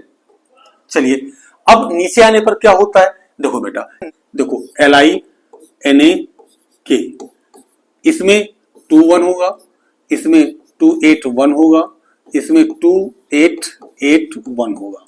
देखो इसमें बेटा दो क्या है शेल है, इसमें 3 है, इसमें 4 है, इसमें 2 शेल, इसमें 3 शेल और इसमें 4 शेल। तो नंबर ऑफ क्या होती है, नंबर ऑफ शेल्स क्या होती हैं, इंक्रीज करती हैं। नंबर ऑफ शेल्स क्या करती हैं, इंक्रीज करती हैं। तो जब शेल बढ़ेंगी, ठीक है, तो न्यूक्लियस से आउटर इलेक्ट्रॉन क्या हो जाएगा, दूर हो जाएगा। दूर हो गया ना, जब वो दूर हो जाएगा तो अट्रैक्शन क्या हो जाएगा, कम हो जाएगा। तो इसलिए क्या है, up to down side increase करता है। समझ गए बेटा। चलिए बेटा इसके आगे समझते हैं, इसके आगे बेटा समझते हैं क्या, इसके आगे क्या समझेंगे कि एक बहुत ही इंपॉर्टेंट चीज है क्या, कि जो वंडरवाल रेडियस होती है ये मोर देन होती है मेटेलिक रेडियस से, और मेटेलिक रेडियस मोर देन होती है कोवैलेंट रेडियस से। इस बात को आप याद रखेंगे बेटा, इसको आप याद रखेंगे हमेशा कि वंडरवाल रेडियस जो होती है वो मेटेलिक रेडियस से ज्यादा होती है, और जो मेटेलिक होती है वो कोवैलेंट रेडियस से ज्यादा होती है। इसको आपको याद रखना है। चलिए बेटा नेक्स्ट कॉन्सेप्ट समझते हैं। नेक्स्ट क्या है, नेक्स्ट आ जाइए, क्या है नेक्स्ट, आयनाइजेशन एनर्जी, या इसको हम लोग बोलते हैं आयनाइजेशन पोटेंशियल। बेटा क्या है, आयनाइजेशन एंथैल्पी, इसको हम लोग इलेक्ट्रॉन वोल्ट में रिप्रेजेंट करते हैं। क्या है इसके डेफिनेशन, आयनाइजेशन एंथैल्पी और energy is the minimum energy required to remove the outermost electron from an isolated gaseous atom. कोई गैसियस एटम है आइसोलेटेड, इससे आउटरमोस्ट, ये आउटरमोस्ट इलेक्ट्रॉन हो गया, इसको आपको रिमूव करना है। आउटरमोस्ट इलेक्ट्रॉन को आपको रिमूव करना है। तो जो इसको एनर्जी आप देंगे उस एनर्जी को हम लोग बोलते हैं आयनाइजेशन एंथैल्पी। और इसको रिप्रेजेंट कैसे करते हैं बेटा, जैसे ये M लिखा हुआ है, कोई आपके पास क्या है एटम है, इसको आप एनर्जी देंगे, ठीक है, तो इलेक्ट्रॉन इससे निकलेगा तो क्या आ जाएगा M+, और इससे इलेक्ट्रॉन क्या हो गया, रिमूव हो गया। तो ऐसी एनर्जी को हम लोग बोलते हैं IP। क्या बोलते हैं, IP बोलते हैं बेटा, आयनाइजेशन एंथैल्पी बोलते हैं इसको। देखो मिनिमम एनर्जी जो रिक्वायर्ड होगी आउटरमोस्ट, जो सबसे बाहरी इलेक्ट्रॉन है उसको रिमूव करना है आपको एटम से, ठीक है। जब उसको आप रिमूव करेंगे तो क्या बनेगा, कैटायन बनता है। देखो क्या बनता है, कैटायन बनता है। क्या बनता है, कैटायन। इसको रिमूव करने के लिए जो एनर्जी की रिक्वायरमेंट होगी उसको हम लोग बोलते हैं IP। क्या बोलते हैं प्यार से, इसको हम लोग बोलते हैं प्यार से IP। क्या बोलते हैं, IP बोलते हैं। इसको इलेक्ट्रॉन वोल्ट में हम लोग रिप्रेजेंट करते हैं। बात समझ गए, इलेक्ट्रॉन वोल्ट इसकी क्या होती है, यूनिट में लिखते हैं इसको।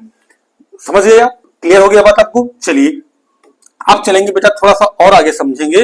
अब आगे समझेंगे सक्सेसिव आयोनाइजेशन एंथैल्पी क्या है, आयोनाइजेशन एंथैल्पी क्या है बेटा, ठीक है। क्या होता है ये, देखो बेटा सबसे पहली चीज समझिए आप कि जैसे इसको आप एनर्जी देंगे, ठीक है, इसके एक इलेक्ट्रॉन निकलेगा तो यहां पर ये होगा I1। क्या होगा, I1। अब जो M+ बन गया, इससे दूसरा इलेक्ट्रॉन निकालना है, फिर आपको एनर्जी देनी पड़ेगी इससे।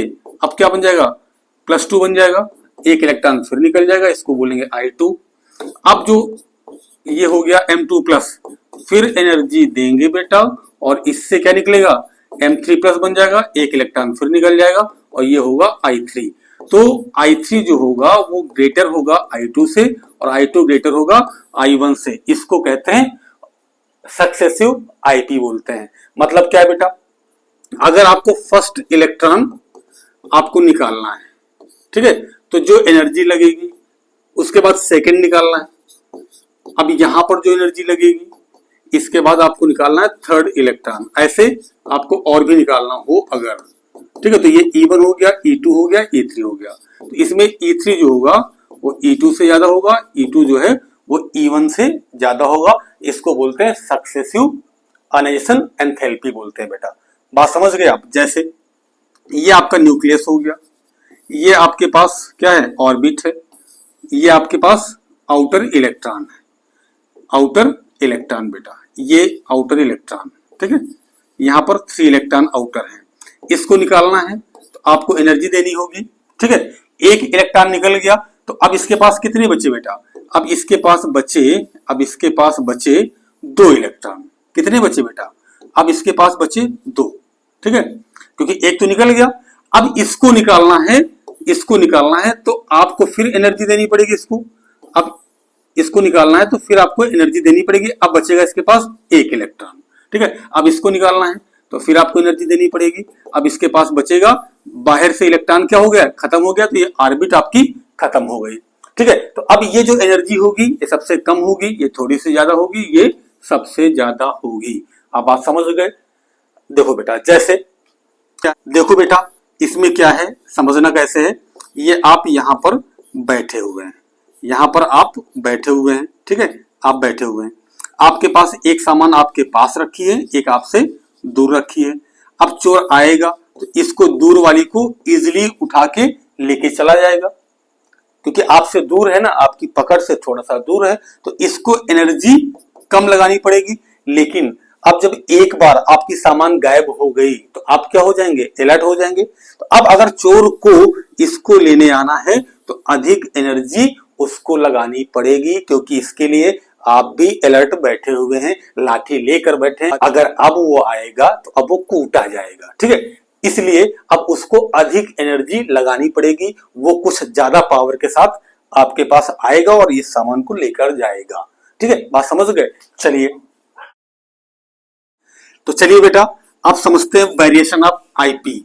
आईपी का वेरिएशन क्या है बेटा, आईपी कैसे चेंज होती है पीरियोडिक टेबल में। देखो बेटा, पीरियोडिक टेबल में जब आप लेफ्ट से राइट चलेंगे या अप टू डाउन चलेंगे, अप टू डाउन, अप से डाउन चलेंगे, या लेफ्ट से आप चलेंगे राइट, ठीक है, लेफ्ट से राइट। लेफ्ट से राइट बोले तो आप किधर से चलना है, एल से, L BE, boron, carbon, nitrogen, oxygen, fluorine और नियॉन। साइज क्या होता है बेटा, इसमें साइज डिक्रीज होता है। ऐसे साइज क्या होता है, लेफ्ट से राइट चलने पर साइज क्या होता है, डिक्रीज होता है। जब साइज डिक्रीज होगा बेटा तो न्यूक्लियस से आउटर मोस्ट इलेक्ट्रॉन की जो डिस्टेंस है वो भी कम हो रही है, तो अब एनर्जी आपको अधिक लगानी पड़ेगी। तो लेफ्ट से राइट चलने पर बेटा आपको ध्यान रखना है कि जो आईपी है, आईपी ये आपकी इंक्रीज करेगी। आईपी क्या करेगी, इंक्रीज करेगी, ठीक है। अप टू डाउन आएंगे बेटा तो एल आई ये हो गया, Na के Rb CsFr, ये फर्स्ट ग्रुप हो गया। इसका साइज देखो बेटा क्या है, इंक्रीज करेगा। साइज क्या करेगा, इंक्रीज करेगा। अप टू डाउन आने पर साइज इंक्रीज करता है तो न्यूक्लियस से आउटर मोस्ट की इलेक्ट्रॉन की डिस्टेंस जो है वो इंक्रीज करेगी। अब जब डिस्टेंस इंक्रीज करती है तो यहां पर आपको लेस एनर्जी लगानी पड़ेगी, तो आईपी क्या होगा, आईपी आपका डिक्रीज करेगा। तो ये हो गया इसका वेरिएशन। बात समझ गए बेटा। अब देखो इसके समझेंगे फैक्टर, कौन कौन से फैक्टर जो हैं इसको इफेक्ट करते हैं आईपी को, ये समझने वाले हैं बेटा। तो देखो कौन कौन सा फैक्टर है इसका, एक है एटॉमिक रेडियस, दूसरा शील्डिंग इफेक्ट, थर्ड है पेनिट्रेशन इफेक्ट, फोर्थ है न्यूक्लियर चार्ज, और एक और समझ लेंगे इलेक्ट्रॉनिक कॉन्फ़िगरेशन। इलेक्ट्रॉनिक कॉन्फ़िगरेशन भी समझ लेंगे बेटा। तो देखो जैसे ये आपका न्यूक्लियस हो गया, न्यूक्लियस हो गया, इसके बाहरी ये क्या है, ऑर्बिट बनी हुई है, ऑर्बिट बनी हुई है, ठीक है। अब जो आउटर ऑर्बिट है यहां पर मान लीजिए 1 इलेक्ट्रॉन है, यहां पर 8 है, 2 3 4 5 6 7 8, अंदर कितने हैं, 2 इलेक्ट्रॉन है। बात समझ गए। यहां पर अंदर जो है फर्स्ट ऑर्बिट में 2 इलेक्ट्रॉन है, सेकंड वाली में 8 है और थर्ड वाली में 1 है। तो यहां समझना है एटॉमिक रेडियस के बारे में। देखो बेटा क्या है, ये जो आउटर ऑर्बिट से ये डिस्टेंस जो है, ये डिस्टेंस जितना ज्यादा होगी, जितना ज्यादा डिस्टेंस होगी, मतलब क्या है, रेडियस का साइज जितना बड़ा होगा आईपी क्या होगी, आईपी उतना ही कम लगेगी। बात समझ गए। एटॉमिक रेडियस जितना ज्यादा होगा आईपी उतना कम लगेगी। बात समझ गए। मतलब क्या है कि आउटर मोस्ट इलेक्ट्रॉन जितना दूर होगा इलेक्ट्रॉन को निकालना उतना ही आसान होगा। बात समझे। दूसरा क्या है, शील्डिंग इफेक्ट। शील्डिंग इफेक्ट क्या है बेटा, जैसे आपने देखा होगा नेता जब चलता है बेटा, नेता जब चलता है रोड में क्या है, तो उसके पास क्या होते हैं, शैडो होते हैं। ऐसे लगे होते हैं ना, कमांडो लगे होते हैं। ये क्या करते हैं, ये नेता को क्या करते हैं, ऐसे शील्ड करते हैं, कवर करते हैं कि अब जो आउटर बॉडी है, कोई बाहर का जो पर्सन है, वो नेता तक इजिली क्या हो, एंट्री ना कर पाए। ठीक है, इजिली एंट्री ना कर पाए, तो वो क्या करता है, उसको कवर करता है। मतलब क्या है कि जो आउटर पर्सन है, इसका इस लीडर से कोई इंटरेक्शन ना होने पाए। ये क्या किया, उसको शील्ड किया। ये जितना ज्यादा क्या होगा, शील्डिंग करेगा, उतना कम इसका अट्रैक्शन होगा। तो वैसे यहां पर बेटा क्या है, इस इलेक्ट्रॉन को, ये इनर इलेक्ट्रॉन जो अंदर के इलेक्ट्रॉन है, जितना शील्ड करेंगे, ठीक है, उतना इसका साइज बड़ा होगा और उतना ही इस न्यूक्लियस का इससे अट्रैक्शन क्या होगा, उतना ही लेस होगा। तो बात समझे, शील्डिंग इफेक्ट जितना ज्यादा होगी, शील्डिंग इफेक्ट जितना ज्यादा होगा, उसको शील्ड करेगा, उतना आईपी क्या होगा, आईपी उसका उतना ही लेस होगा। शील्डिंग इफेक्ट जितना ज्यादा होगा, आईपी उसका उतना ही कम होगा, क्योंकि वो शील्ड कर रहा है, तो मतलब क्या है, अट्रैक्शन हो नहीं पा रहा है। अगर शील्डिंग इफेक्ट कम हो जाए तो मतलब अट्रैक्शन बढ़ जाएगा। बात समझे, अट्रैक्शन बढ़ जाएगा तो वो क्या है, श्रिंक कर जाएगा, छोटा हो जाएगा साइज, तो वहां पर आईपी बढ़ जाएगी। उसके बाद क्या बेटा, पेनिट्रेशन इफेक्ट। देखो ये जो फर्स्ट ऑर्बिट है, यहां पर केवल एस क्या होगा, ऑर्बिटल, सेकंड में एसपी होगा, थर्ड में एसपीडी होता है। बात समझे। तो अब अगर केवल इलेक्ट्रॉन फर्स्ट ऑर्बिट में है, ये दोनों ऑर्बिट इसमें नहीं है, केवल किसमें, फर्स्ट ऑर्बिट में है, तो इसको अगर आपको निकालना है तो एनर्जी अधिक देनी पड़ेगी। क्यों, क्योंकि एस का जो पेनिट्रेशन इफेक्ट होता है वो सबसे ज्यादा होता है। ठीक है, एस का जो पेनिट्रेशन इफेक्ट होता है वो सबसे ज्यादा होता है। मतलब क्या है, वो न्यूक्लियस के सबसे ज्यादा करीब है। जो न्यूक्लियस के करीब है बेटा, उसको निकालना बहुत ही डिफिकल्ट कार्य है। बात समझ गए। उसके बाद क्या है, न्यूक्लियर चार्ज। बेटा क्या है, न्यूक्लियर चार्ज। देखो जैसे पीरियोडिक टेबल में लेफ्ट से राइट चलते हैं तो साइज क्या होता है, साइज स्मॉल होता है, साइज स्मॉल होता है, लेकिन जो उसकी ऑर्बिट है, ऑर्बिट उतनी ही रहेंगी, लेकिन जो चार्ज है पॉजिटिव, पॉजिटिव जो चार्ज है, प्रोटॉन है, वो इंक्रीज कर रहा है। प्रोटॉन क्या है, इंक्रीज कर रहा है, न्यूक्लियर चार्ज बढ़ रहा है। जब प्रोटॉन बढ़ेगा तो वो क्या करेगा, इलेक्ट्रॉन को अपनी ओर अट्रैक्ट करेगा, जिससे साइज छोटा हो जाएगा, तो उसकी आईपी इंक्रीज कर जाएगी। बात समझ गए बेटा। एक चीज और समझ लेंगे, छोटी सी बात, क्या, देखो अब जैसे मान लीजिए हम बात करते हैं, जैसे ये आपके पास हो गया, ये आपके पास हो गया, मान लीजिए ओ का कोई है, यहाँ लास्ट में पी ऑर्बिटल है, ओ में क्या होता है, 8 इलेक्ट्रॉन। कितना होता है, 1s2 2s2 2p4। कितना होता है, 2p4। यहाँ पर 1 इलेक्ट्रॉन, 2 इलेक्ट्रॉन, 3 इलेक्ट्रॉन। अब इसमें ओ से हम क्या करते हैं, चेंज करके हम बात करते हैं, यहां पर एन की बात कर लेते हैं। एन में क्या होता है, 2 5, तो 1s2 2s2 2p3। ठीक है, यहां पर 3 इलेक्ट्रॉन। बात समझे।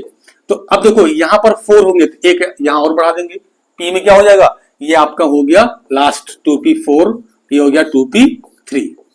तो अब यहां देखो 4 इलेक्ट्रॉन है, तो ये क्या है, देखो अब बात समझना, अगर कोई ऑर्बिटल हाफ फिल्ड या फुल फिल्ड है, क्या है, कोई ऑर्बिटल जो बेटा, ऑर्बिटल अगर हाफ फिल्ड है, हाफ फिल्ड है या फुल फिल्ड है, फुल फिल्ड है, तो वो मोर स्टेबल होता है। क्या होता है, मोर स्टेबल होता है, मोर स्टेबल होता है, मोर स्टेबल। तो अब इससे इलेक्ट्रॉन को निकालना डिफिकल्ट है, इसकी एनर्जी अधिक लगेगी देन ओ वाले की, क्योंकि यहाँ 4 इलेक्ट्रॉन है, ये मोर देन हाफ फील्ड है। क्या है, ये मोर देन हाफ फील्ड है, more than half field, more than मतलब हाफ से ज्यादा है, और ये क्या है, हाफ फील्ड है। तो हाफ फील्ड क्या होता है, ये मोर स्टेबल है, तो इससे इलेक्ट्रॉन को इसको निकालना या इसको निकालना क्या होगा, डिफिकल्ट होगा, लेकिन इससे निकालना डिफिकल्ट नहीं है। क्यों, क्योंकि ये मोर देन हाफ फील्ड है, वो क्या है, लेस स्टेबल है। बात समझ गए। चलिए चलते हैं नेक्स्ट कॉन्सेप्ट की तरफ। नेक्स्ट कॉन्सेप्ट क्या कहता है बेटा, इसको समझने वाले हैं। नेक्स्ट कॉन्सेप्ट पे आ जाइए बेटा। क्या है, electron gain enthalpy. Electron gain enthalpy बेटा क्या कहती है, इसको समझने वाले हैं। तो क्या समझेंगे बेटा, देखो इसको भी इलेक्ट्रॉन वोल्ट में हम लोग रिप्रेजेंट करते हैं unit. Electron gain enthalpy is the energy change when an electron is added to a neutral isolated gaseous atom to form a gaseous anion। बेटा क्या है, जैसे ये कोई न्यूट्रल एटम है, इसको इलेक्ट्रॉन देंगे तो क्या होगा, ये क्या बनाएगा, एनायन बनाएगा, और यहाँ पर एनर्जी क्या होती है, रिलीज होती है। बात समझ गए। जैसे अब बात समझो यहाँ बेटा, जैसे ये कोई एटम है, यहाँ पर आपको इलेक्ट्रॉन इसको देना है, ठीक है। तो अब क्या करेगा, ये कोई एनर्जी क्या करेगा, एनर्जी रिलीज करेगा या एनर्जी चेंज होगी during addition of an electron. इसको हम लोग बोलते हैं, इस एनर्जी को इलेक्ट्रॉन गेन एंथैल्पी। बात समझ गए। इलेक्ट्रॉन गेन एंथैल्पी क्या है, minimum amount of energy which is change during addition of an electron. जब हम लोग इलेक्ट्रॉन को ऐड कराते हैं, ये कोई न्यूट्रल एटम है, इलेक्ट्रॉन इसको देंगे तो इससे एनर्जी चेंज होगी, उस एनर्जी को हम लोग बोलते हैं इलेक्ट्रॉन गेन एंथैल्पी। बात समझ गए बेटा। चलिए आप समझने वाले हैं, ये आपके पास फर्स्ट ग्रुप है। क्या है, फर्स्ट ग्रुप। देखो इसकी वैल्यू क्या है, -7 है, -6 है, -5 ये नीचे क्या होती है, डिक्रीज करती है। क्या करती है, डिक्रीज करती है। बात समझना आप। देखो जब अप टू डाउन आएंगे, अप टू डाउन, ठीक है, up to down, up to down, तो जो निगेटिव वैल्यू है, निगेटिव वैल्यू, ठीक है, ये डिक्रीज करेगी, निगेटिव वैल्यू डिक्रीज करेगी। देखो बेटा इसमें दिख रहा है ना आपको, निगेटिव वैल्यू डिक्रीज करते हैं। लेकिन लेफ्ट से राइट चलेंगे, जब लेफ्ट से लेफ्ट टू राइट चलेंगे, left to right, left to right, तो ये वैल्यू क्या है, निगेटिव वैल्यू, ये इनक्रीज करेगी। क्या होगी, इनक्रीज करेगी, बढ़ेगी। बात समझ जाए, बात समझ जाए आप कैसे होगा। देखो जब लेफ्ट से राइट चलेंगे तो उसका साइज क्या हो रहा है, साइज डिक्रीज हो रहा है, तो वहां पर एनर्जी अधिक रिलीज होगी। बात समझ गए। लेकिन बेटा नोबेल गैसेस के केस में आप देखें, यहाँ पर ये वैल्यू कैसी है, पॉजिटिव है। क्या है, पॉजिटिव है। इसका मतलब क्या है बेटा, यहाँ पर एनर्जी आपको देनी पड़ेगी, क्योंकि ये कॉन्फ़िगरेशन कैसी है, स्टेबल है। क्या है, स्टेबल है। क्योंकि नोबेल गैस का क्या होता है कॉन्फ़िगरेशन, NH2 NP6 होता है, NP6 एक्सेप्ट हीलियम। हीलियम को छोड़कर जितने भी नोबेल गैसेज हैं उनका क्या होता है, NH2 NP6, मतलब क्या होता है, स्टेबल कॉन्फ़िगरेशन है। तो यहाँ पर एनर्जी आपको देनी पड़ेगी, इसलिए इसकी वैल्यू क्या होगी, पॉजिटिव होगी। आप समझ गए। चलिए इसका समझते हैं बेटा, आप इसका समझते हैं फैक्टर, कौन कौन से फैक्टर इसको अफेक्ट करते हैं बेटा। तो आ जाइए फैक्टर समझते हैं इसका, कौन कौन से फैक्टर इसको बेटा इफेक्ट करते हैं।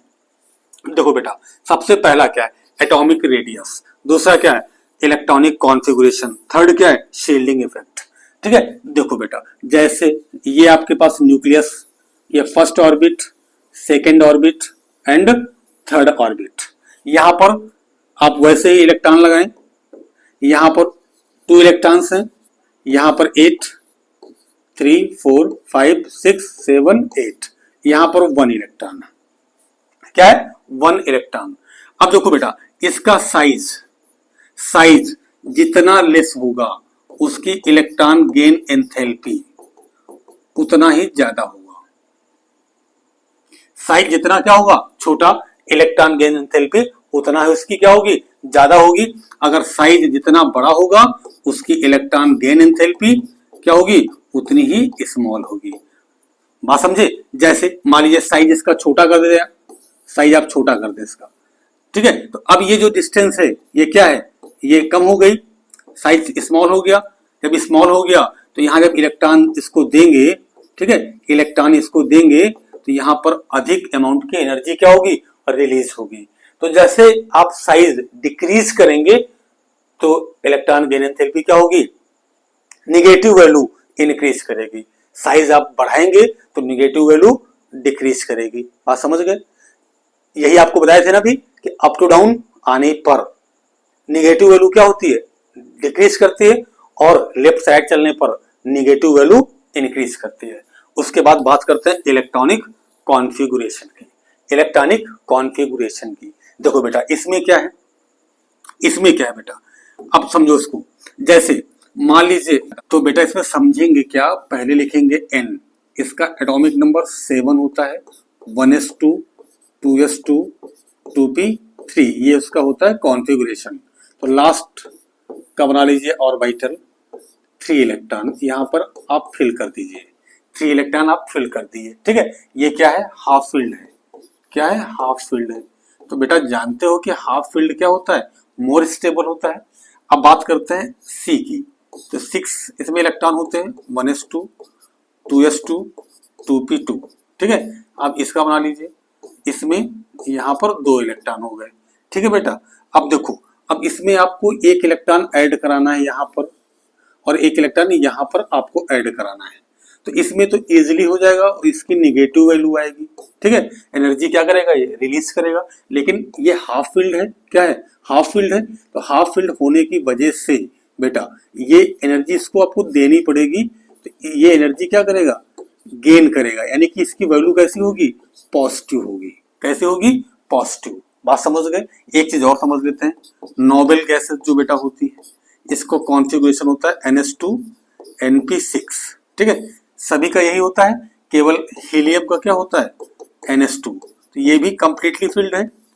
और आगे क्या है, NP6 होता है सभी में, तो ये भी सब कंप्लीटली फिल्ड है। तो ये कंप्लीटली फिल्ड है, तो इनके लिए पॉजिटिव वैल्यू होगी, ठीक है। क्योंकि ये क्या करेंगे, एनर्जी गेन करेंगे, तब इलेक्ट्रॉन को ऐड करते हैं। क्योंकि ये सब क्या है, स्टेबल कॉन्फ़िगरेशन है। तो स्टेबल के लिए वहां पर क्या है, एनर्जी रिलीज नहीं होगी, क्योंकि बड़ी डिफिकल्टी से ये इलेक्ट्रॉन इसमें ऐड होते हैं। बात समझे। नोबेल गैसेस में इलेक्ट्रॉन इजी नहीं है उसको ऐड कराना, क्योंकि वो स्टेबल कॉन्फ़िगरेशन है। जैसे यहाँ आप देखें नाइट्रोजन में ये स्टेबल था, क्योंकि 3 इलेक्ट्रॉन थे, स्टेबल है, हाफ फील्ड है। तो यहाँ जब इलेक्ट्रॉन आप ऐड करेंगे तो एनर्जी आपको देनी पड़ेगी, पॉजिटिव होगी। इसमें क्या है, निगेटिव होगी, क्योंकि ये लेस देन हाफ फील्ड है। तो समझ गए बात। चलिए इसके आगे शील्डिंग इफेक्ट में क्या बेटा, वैसे ही बात करेंगे। ये आपके पास क्या हो गए, यहां पर 2 इलेक्ट्रॉन, यहां पर 2 इलेक्ट्रॉन लगा दिए, यहां पर 8, यहां पर 1, ठीक है। अब यहां पर क्या है, जितना ये इसको शील्ड करेगा ये आउटर इलेक्ट्रॉन को, ठीक है। यहां इसके बीच अट्रैक्शन क्या है, अगर ज्यादा है, ठीक है, और आप इलेक्ट्रॉन इसमें ऐड कराएंगे, ठीक है, इलेक्ट्रॉन इसमें ऐड कराएंगे तो एनर्जी अधिक रिलीज होगी। अगर शील्डिंग इफेक्ट कम है तो एनर्जी क्या है, देखो इसमें ऐसे लिख देते हैं, शील्डिंग इफेक्ट अगर ज्यादा है, ठीक है, तो इलेक्ट्रॉन गेन एंथैल्पी क्या होगी, लेस होगी। क्यों, शील्डिंग इफेक्ट ज्यादा है तो ये आउटर इलेक्ट्रॉन और न्यूक्लियस दूर दूर होंगे, ठीक है, दूर दूर होंगे। तो जब इलेक्ट्रॉन ऐड कराएंगे तो इजिली वो ऐड कर लेगा। अगर शील्डिंग इफेक्ट लेस होगा तो इलेक्ट्रॉन गेन एंथैल्पी क्या है, ये क्या होगी, ज्यादा होगी, ठीक है। शील्डिंग इफेक्ट क्या है, शील्डिंग इफेक्ट क्या है, लेस है। मतलब क्या है, वो उसको अट्रैक्ट कर रहा है, न्यूक्लियस किसको, आउटर इलेक्ट्रॉन को। तो अब इसको इलेक्ट्रॉन अगर देना है तो अधिक एनर्जी क्या होगी, इससे रिलीज होगी। आप समझ गए बेटा। चलिए अब एक शायरी हो जाती है, उसके बाद फिर आगे कॉन्सेप्ट चालू करते हैं। शायरी क्या है, कुमार विश्वास की एक कुछ पंक्तियां याद आती हैं, उसको आपसे शेयर करेंगे। कुमार विश्वास जी की बहुत अच्छी पंक्तियां हैं। क्या, किसी के दिल की मायूसी, किसी के दिल की मायूसी जहां से हो के गुजरी है, किसी के दिल की मायूसी जहां से हो के गुजरी है, हमारी सारी चालाकी वहीं से हो के गुजरी है, हमारी सारी चालाकी वहीं से हो के गुजरी है, तुम्हारी और मेरी रात में बस फर्क इतना है, तुम्हारी और मेरी रात में बस फर्क इतना है, तुम्हारी सो के गुजरी है, हमारी रो के गुजरी है। तो बेटा ऐसा काम ना करना कि उसकी सो के गुजरे और आपकी रो के गुजरे। आप पढ़ाई पे फोकस करें, अच्छे से मन लगा के स्टडी करें, तो आपकी फिर रो के नहीं गुजरेगी। समझ गए बेटा। चलिए अगला कॉन्सेप्ट समझते हैं बेटा। अगले कॉन्सेप्ट पे आते हैं। क्या है, इलेक्ट्रोनेगेटिविटी। क्या है बेटा, इलेक्ट्रोनेगेटिविटी। इसको हम लोग समझने वाले हैं। इलेक्ट्रोनेगेटिविटी क्या है बेटा, इसको हम लोग देखेंगे। अब चलिए चलते हैं इलेक्ट्रोनेगेटिविटी की तरफ। क्या है बेटा, it may be defined as the tendency of an atom to attract share pair of electron towards itself in a covalently bonded molecule. मतलब क्या है, किसी एटम की इलेक्ट्रॉन को अट्रैक्ट करने की पावर, इसको हम लोग बोलते हैं इलेक्ट्रोनेगेटिविटी। जैसे मान लीजिए बहुत से बच्चे आपकी क्लास में पढ़ते होंगे, जिसके इर्द गिर्द बहुत से और बच्चे घूमते होंगे। मान लीजिए वो जिसे इधर से निकलता होगा, 4-5 उसके पीछे भैया भैया करके चलते होंगे। मतलब क्या है, उसकी अट्रैक्टिंग पावर बहुत अच्छी है, उसकी अट्रैक्टिंग पावर बहुत अच्छी है। वो 4-5 को अपने साथ लेकर चलता है। बात समझे? तो अट्रैक्टिंग पावर क्या है, किसी एटम को, दो एटम के पास होती है, किसी एटम के पास किसी और इलेक्ट्रॉन को अट्रैक्ट करने की पावर क्या कहलाती है, उसको हम लोग बोलते हैं इलेक्ट्रोनेगेटिविटी। बात समझे? इसको हम लोग पाउलिंग स्केल से मेजर करते हैं और कुछ इसकी वैल्यूज है। कौन कौन सी है? जैसे Li की वैल्यू क्या होती है, 1। देखो ऐसे वैल्यू क्या होती है, अप टू डाउन ये वैल्यू डिक्रीज करती है। ठीक है, सबसे कम किसकी होती है, सीजियम की। एस की क्या होती है, सबसे कम किसकी होती है? देखो बेटा इसमें क्या है, वैल्यू Li से नीचे आते हैं तो वैल्यू डिक्रीज करती है। अप टू डाउन क्या है, अप टू डाउन इसकी वैल्यू जो है, इसकी वैल्यू क्या होती है, इसकी वैल्यू डिक्रीज करती है। लेफ्ट से राइट इसकी वैल्यू क्या है, left to right, left to right इसकी वैल्यू क्या है, इसकी वैल्यू इंक्रीज करती है। इसकी वैल्यू क्या है, इंक्रीज करती है। बात समझे? लेफ्ट से राइट चलेंगे तो वैल्यू इसकी इंक्रीज करेगी। देखो Li की 1, इसकी 1.5, B की 2, इसकी 2.5, 3, O की 3.5, F की 4, ऐसे इंक्रीज करेगी। अप टू डाउन डिक्रीज करती है। सबसे ज्यादा किसकी होती है वैल्यू बेटा, F की होती है। कितनी होती है, 4। सबसे कम CS की कितनी होती है, 0.7। ठीक है, इसको आप याद रखिएगा। बाकी ये ऑर्डर याद रखिएगा कि किसकी ज्यादा होती है और किसकी कम होती है, क्योंकि इससे आपको आगे बहुत से कॉन्सेप्ट मिलेंगे। तो चलिए बेटा आगे चलते हैं, नेक्स्ट कॉन्सेप्ट समझते हैं। Metallic and non metallic character. Metallic and non metallic character बेटा क्या है, देखो पीरियोडिक टेबल में लेफ्ट से राइट चलेंगे। ठीक है, left to right, left to right, left to right चलेंगे। ठीक है, लेफ्ट टू राइट चलेंगे बेटा। तो लेफ्ट से राइट जब चलेंगे तो मेटेलिक कैरेक्टर क्या होगा इसका, मेटेलिक कैरेक्टर इसका क्या होता है, देखो मेटेलिक कैरेक्टर जो है वो डिक्रीज करेगा। ठीक है, मेटेलिक कैरेक्टर क्या है, मेटेलिक कैरेक्टर डिक्रीज करेगा। लेकिन लेफ्ट से राइट चलते हैं तो नॉन मेटेलिक, नॉन मेटेलिक क्या होता है, इंक्रीज करता है। क्या करता है, इंक्रीज। मतलब क्या है, Li जो है ये मेटल है, लेकिन इधर आ जाइए F जो है ये नॉन मेटल है। बात समझ गए? लेकिन अप टू डाउन बेटा जब आएंगे, up to down, up to down आएंगे तो मेटेलिक क्या होगा, मेटेलिक इंक्रीज करेगा। क्या करेगा, इंक्रीज करेगा। और नॉन मेटेलिक क्या होगा, non metallic, non metallic decrease करता है। क्या करता है, डिक्रीज करता है। जैसे नीचे आएंगे जब तो FClBrI जैसे नीचे आएंगे तो नॉन मेटेलिक कैरेक्टर डिक्रीज करेगा और मेटेलिक इंक्रीज करता है। यह है मेटेलिक और नॉन मेटेलिक कैरेक्टर बेटा। समझ गए? चलिए अब समझ लेते हैं नेक्स्ट वैलेंसी। हाँ तो मेरे भाई अब समझने वाले हैं हम लोग वैलेंसी। वैलेंसी क्या है इसको समझने वाले हैं बेटा। वैलेंसी क्या है, देखो वैलेंसी क्या है कि valency is the combining capacity of an element indicating the number of chemicals bond an atom of that element can form with other atom by gaining, losing और शेयरिंग इलेक्ट्रॉन्स। मतलब क्या है, किसी एटम के द्वारा, ठीक है, एटम कितने इलेक्ट्रॉन गेन करता है, गेन करता है, या इलेक्ट्रॉन लूज करता है, या इलेक्ट्रॉन शेयर करता है, इसका आपको नंबर याद करना पड़ेगा। यही नंबर क्या है, यही नंबर उसकी वैलेंसी है। मतलब क्या है, कोई एटम कितने इलेक्ट्रॉन लूज करता है, गेन करता है या शेयर करता है, वो कहलाती है उसकी वैलेंसी। जैसे बेटा समझेंगे सोडियम के केस में, सोडियम Na क्या होता है, इसका एटॉमिक नंबर बेटा 11 होता है, 281। ठीक है, 281। जो लास्ट इलेक्ट्रॉन है बेटा, लास्ट इलेक्ट्रॉन, इसको हम लोग बोलते हैं वैलेंस इलेक्ट्रॉन। लास्ट इलेक्ट्रॉन को ही बोलते हैं वैलेंस इलेक्ट्रॉन। ये जो सोडियम है ऐसे कोई भी आइटम होता तो वो इलेक्ट्रॉन लूज भी कर सकता है, गेन भी कर सकता है, शेयर भी कर सकता है। तो ये क्या है, ये 1 इलेक्ट्रॉन लूज कर सकता है तो इसकी वैलेंसी +1 होगी। बात समझे, ये लूज कर सकता है, ऐसे कोई गेन कर सकता है तो -1 होगी। तो मतलब क्या है कि उस एटम की किसी दूसरे एटम को अट्रैक्ट करने की, ठीक है, कंबाइन होने की क्या पावर है, उसको हम लोग बोलते हैं वैलेंसी। बात समझ गए। वैलेंसी को बेटा हम दो तरीके से देखेंगे, एक हाइड्रोजन के रिस्पेक्ट में और दूसरा ऑक्सीजन के रिस्पेक्ट में।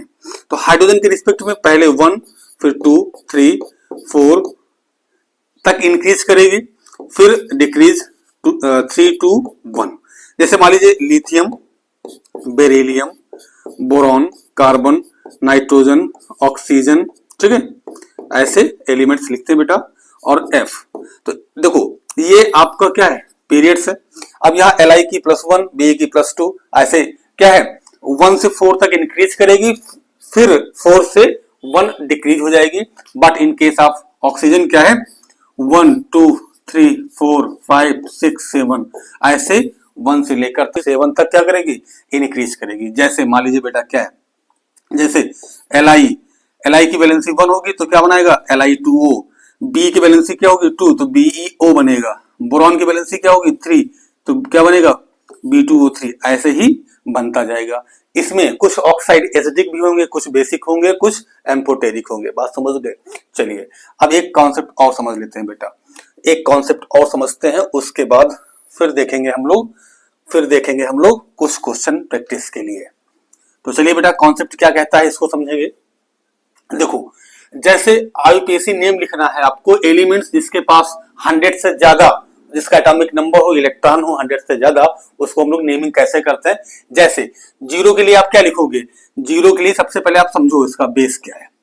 बेस क्या है बेटा, 0 के लिए नील N लिखते हैं, 1 के लिए UN U लिखते हैं, 2 के लिए बाई B लिखते हैं, 3 के लिए ट्राई T लिखते हैं, 4 के लिए क्वाड Q लिखते हैं, 5 के लिए पेंट P लिखते हैं, 6 के लिए हेक्स H, 7 के लिए सेप्ट S, 8 के लिए ऑक्ट O। बाकी इसकी कोई आपको रिक्वायरमेंट नहीं पड़ेगी अभी फिलहाल, ठीक है। अब देखो जैसे अब आपको लिखना है 101 का, ठीक है, 101 का, तो 1 के लिए क्या लिखते हैं बेटा अन, तो क्या लिखेंगे अन, ठीक है। 0 के लिए क्या लिखते हैं नील, तो अन नील, फिर 1 के लिए अन, लास्ट में इसमें IUM आप ऐड कर देंगे, ठीक है। जैसे 102 का लिखना है आपको, 1 के लिए बेटा अन, 0 के लिए नील, 2 के लिए बाई, अब इसमें UM आप ऐड कर दीजिए, ऐसे आप बना लेंगे इसका आईयूपीएसी नेम। देखो बेटा जैसे 101 को कौन डिस्कवर किए थे, मेंडेलिवियम इसको बोलते हैं। आईयूपीएसी इसका नेम क्या है मेंडेलिवियम, इसको मेंडलीव ने डिस्कवर किया था। 102 को कौन किया था, नोबेलियम, 103 को लॉरेंसियम, 104 को रदरफोर्डियम, 105 को डबनियम, 106 को सीबोर्जियम, ठीक है। तो आपको यहाँ मेनली लॉरेंसियम LR और सीबोर्जियम, इसको आप याद रखेंगे, इसका एटॉमिक नंबर क्या होता है और सिंबल क्या होता है, तो आप समझ गए बेटा इसको। चलिए अब हम लोग बात करेंगे नेक्स्ट, कुछ कॉन्सेप्ट समझ लेते हैं। अब फर्स्ट क्वेश्चन बेटा क्या कहता है, फर्स्ट क्वेश्चन क्या कहता है इसमें, आ जाइए first question, what is the basic theme of organisation in the periodic table. Basic theme क्या था, पीरियोडिक टेबल जो बनी थी इसका बेसिक थीम क्या था। तो बेटा इसका बेसिक थीम था कि इजी स्टडी, क्या था इजी स्टडी या फिर सिस्टमैटिक स्टडी, सिस्टमैटिक स्टडी, ठीक है। इसका बेसिक थीम ये था कि ऑर्गेनाइजेशन जो है टेबल का किया जाए जिससे उसकी स्टडी क्या हो जाए, सिस्टमेटिक या फिर इजी हो जाए, तो ये इसका बेसिक थीम था, ठीक है। चलिए नेक्स्ट सेकंड क्वेश्चन समझते हैं बेटा क्या है। बेटा सेकंड समझेंगे क्वेश्चन क्या है, which important property did Mendeleev use to classify the elements in this periodic table and did he stick to that. कौन सी प्रॉपर्टी का उन्होंने यूज किया था, तो क्या यूज किया था उन्होंने, एटॉमिक वेट, एटॉमिक वेट, इसका उन्होंने क्या किया था, यूज किया था। इसके इंक्रीजिंग ऑर्डर में रखकर उन्होंने टेबल बनाई थी, तो ये बेसिक प्रॉपर्टी थी जिसका मेंडलीव ने यूज किया था। समझ गए बेटा। चलिए नेक्स्ट क्वेश्चन समझते हैं थर्ड। बेटा थर्ड क्वेश्चन क्या कहता है इसको देखेंगे। आ जाइए थर्ड क्वेश्चन, इसको समझेंगे बेटा। क्या है थर्ड क्वेश्चन, क्या कहता है कि what is the basic difference in approach between Mendeleev periodic table and the modern periodic table. Mendeleev periodic table और मॉडर्न पीरियडिक टेबल में बेसिक डिफरेंस क्या था बेटा। देखो मेंडलीव में बेसिक डिफरेंस क्या था, इसमें यूज किया गया था एटॉमिक वेट और मॉडर्न में यूज किया गया था एटॉमिक नंबर। ये बेसिक डिफरेंस था। Atomic number modern periodic table में और atomic weight Mendeleev periodic table में यूज किया गया था। यही इसका क्या था, बेसिक डिफरेंस था। आपने पढ़ा होगा मॉडर्न पीरियडिक लॉ और मेंडलीव के पीरियडिक लॉ। तो मेंडलीव का क्या लॉ कहता था कि उसमें एटॉमिक वेट के इंक्रीजिंग ऑर्डर में रखकर टेबल बनाई गई थी। वहां पर फिजिकल और केमिकल प्रॉपर्टी, एलिमेंट्स की फिजिकल और केमिकल प्रॉपर्टी वो किस पे डिपेंड करती थी, एटॉमिक वेट पर। और मॉडर्न पीरियडिक लॉ कहता था कि वहां पर फिजिकल और केमिकल प्रॉपर्टी किस पे डिपेंड करती थी, एटॉमिक नंबर पे। तो समझ गए बेटा। चलिए अब बात करते हैं नेक्स्ट क्वेश्चन की। नेक्स्ट बेटा आ जाइए। नेक्स्ट कौन सा नंबर था ये था थर्ड। अब आ जाइए फोर्थ पे। अब आ जाइए फोर्थ पे। फोर्थ नंबर क्या कहता है बेटा। फोर्थ कहता है on the basis of quantum numbers justify that the sixth period of the periodic table should have 32 elements. क्या है, सिक्स्थ पीरियड में 32 एलिमेंट्स होते हैं। इसको आपको जस्टिफाई करना है बेटा। इसको आपको जस्टिफाई करना है कि सिक्स्थ पीरियड में 32 एलिमेंट्स होते हैं। इसको आपको जस्टिफाई करना है। तो देखो बेटा सिक्स्थ पीरियड है, इसका जो लास्ट ऑर्बिट का इलेक्ट्रॉनिक कॉन्फ़िगरेशन होगा वो 4f 5d 6s और 6p होगा। ठीक है, लास्ट ऑर्बिट का। अब इसमें 14 इलेक्ट्रॉन हो सकते हैं मैक्सिमम, इसमें 10 हो सकते हैं, इसमें 2 और इसमें हो सकते हैं 6। इसको आप ऐड कर लीजिए, 14 प्लस 10 प्लस 2 प्लस 6 क्या हो जाएगा, ये आ जाएगा 32। तो इसलिए 32 उसमें एलिमेंट्स हो सकते हैं। बात समझ गए आप। चलिए अब समझेंगे नेक्स्ट क्वेश्चन बेटा। नेक्स्ट आ जाइए फिफ्थ नंबर। क्या कहता है फिफ्थ नंबर। फिफ्थ नंबर बेटा क्या कहता है, क्या है क्वेश्चन, इसमें समझना क्या है कि in term of period and groups where will you locate the elements with Z114। मतलब क्या है, Z क्या है, एटॉमिक नंबर कितना है 114। अब इसका आपको क्या बताना है, इसका बताना है ग्रुप और पीरियड, किस ग्रुप में होगा और किस पीरियड में होगा। आप ब्लॉक भी बता सकते हैं। तो इसका लास्ट ऑर्बिट का आप कॉन्फ़िगरेशन कर सकते हैं या पूरा आप ऐसे लिख दीजिए Rn, इसके पहले का Rn होगा। उसके बाद क्या हो जाएगा 5f14 6d10 7s2 और 7p क्या हो जाएगा 2, 7p2 हो जाएगा। तो देखो बेटा लास्ट इलेक्ट्रॉन कहां पर इंटर करता है, f में करता है। कहां करता है, f में। तो यहां आया 14 इलेक्ट्रॉन है इसमें। ठीक है, तो ग्रुप क्या हो जाएगा 14, क्या हो जाएगा ग्रुप हो जाएगा 14। किस ब्लॉक का है ये है एफ ब्लॉक का, एफ ब्लॉक का एलिमेंट्स है। अब बताना है आपको पीरियड, तो आपको ये नंबर चेक करने हैं। क्या है नंबर 7, तो पीरियड क्या होगा 7 होगा। बेटा समझ गए आप कैसे निकालेंगे। अब एक क्वेश्चन और आपको समझा देते हैं तो आपको अच्छे से क्लियर हो जाए। चलिए एग्जांपल लिखते हैं, जैसे कार्बन, बहुत सिंपल सा एग्जांपल करिए। इसका कॉन्फ़िगरेशन तो 1s2 2s2 2p2। ठीक है, अब यहां आपको देखना है पीरियड और देखना है ग्रुप। तो पीरियड बेटा क्या होगा, देखो इसमें लास्ट नंबर क्या आया 2, तो यहां हो जाएगा पीरियड सेकेंड पीरियड में।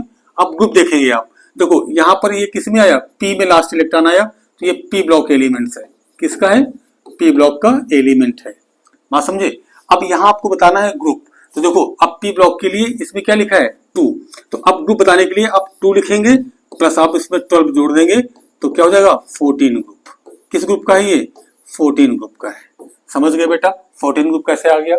ठीक है, पी ब्लॉक का है तो इसमें हम 12 पहले से इसमें जोड़ देंगे, क्योंकि 12 बीच में वहां मिस हो गया ना, तो इसमें हम 12 पहले से इसमें जोड़ देंगे तो उसको क्या आ जाएगा 14 ग्रुप आपका बन जाएगा। समझ गए। चलिए एक एग्जांपल और बेटा आपको समझाते हैं। जैसे लिखा हुआ है सोडियम 11, क्या लिखेंगे configuration 1s2 2s2 2p6 3s1। ठीक है, अब आपको बताना है पीरियड। देखो यहाँ लास्ट नंबर क्या है 3, तो ये हो गया आपका पीरियड। अब ये किस ब्लॉक का है, एस ब्लॉक का है। क्यों एस ब्लॉक का है, क्योंकि लास्ट इलेक्ट्रॉन कहाँ आया है, एस में आया है, तो एस ब्लॉक का हो गया। ठीक है, बात समझ गए बेटा। अब देखो इसमें ग्रुप बताना है आपको, ग्रुप। तो एस ब्लॉक के लिए आपको सीधा यही नंबर लिख देना है 1। केवल आपको करना क्या है, पी ब्लॉक के लिए आपको 12 ऐड करना है। क्या ऐड करना है, 12। पी के इलेक्ट्रॉन में आप 12 को ऐड कर दीजिए। पी के इलेक्ट्रॉन में अगर आप लास्ट लिखते हैं, जैसे मान लीजिए इसमें था 1s2 2s2 2p2, अगर आप दोनों लेते हैं लास्ट ऑर्बिट के इलेक्ट्रॉन लेते हैं तो 2 + 2 4, तो इसमें आपको 10 ऐड करना, ध्यान रखिएगा। ठीक है, बात समझ गए आप। चलिए ये क्वेश्चन आपका हो गया।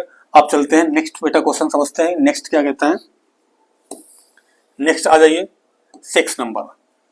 नेक्स्ट क्वेश्चन बेटा क्या कहता है, इसको समझेंगे। चलिए क्या कहता है क्वेश्चन, कहता है कि right the atomic number of the elements present in the third period and 17th group of the periodic table. देखो बेटा इसमें आपको पूछ लिया है आपसे एटॉमिक नंबर बताइए।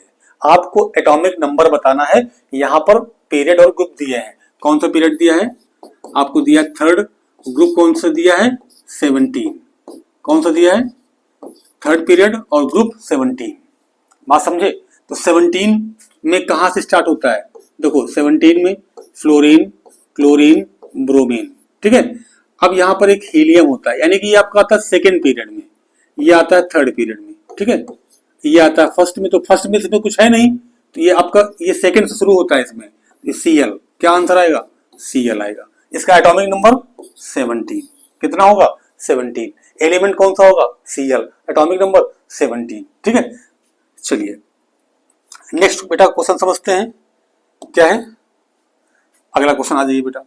बहुत ही इंपॉर्टेंट क्वेश्चन, बहुत पूछा जाता है, पेपर में आएगा आपके। क्या, which element do you think would have been named by Lawrence Berkeley laboratory Seaborg's group.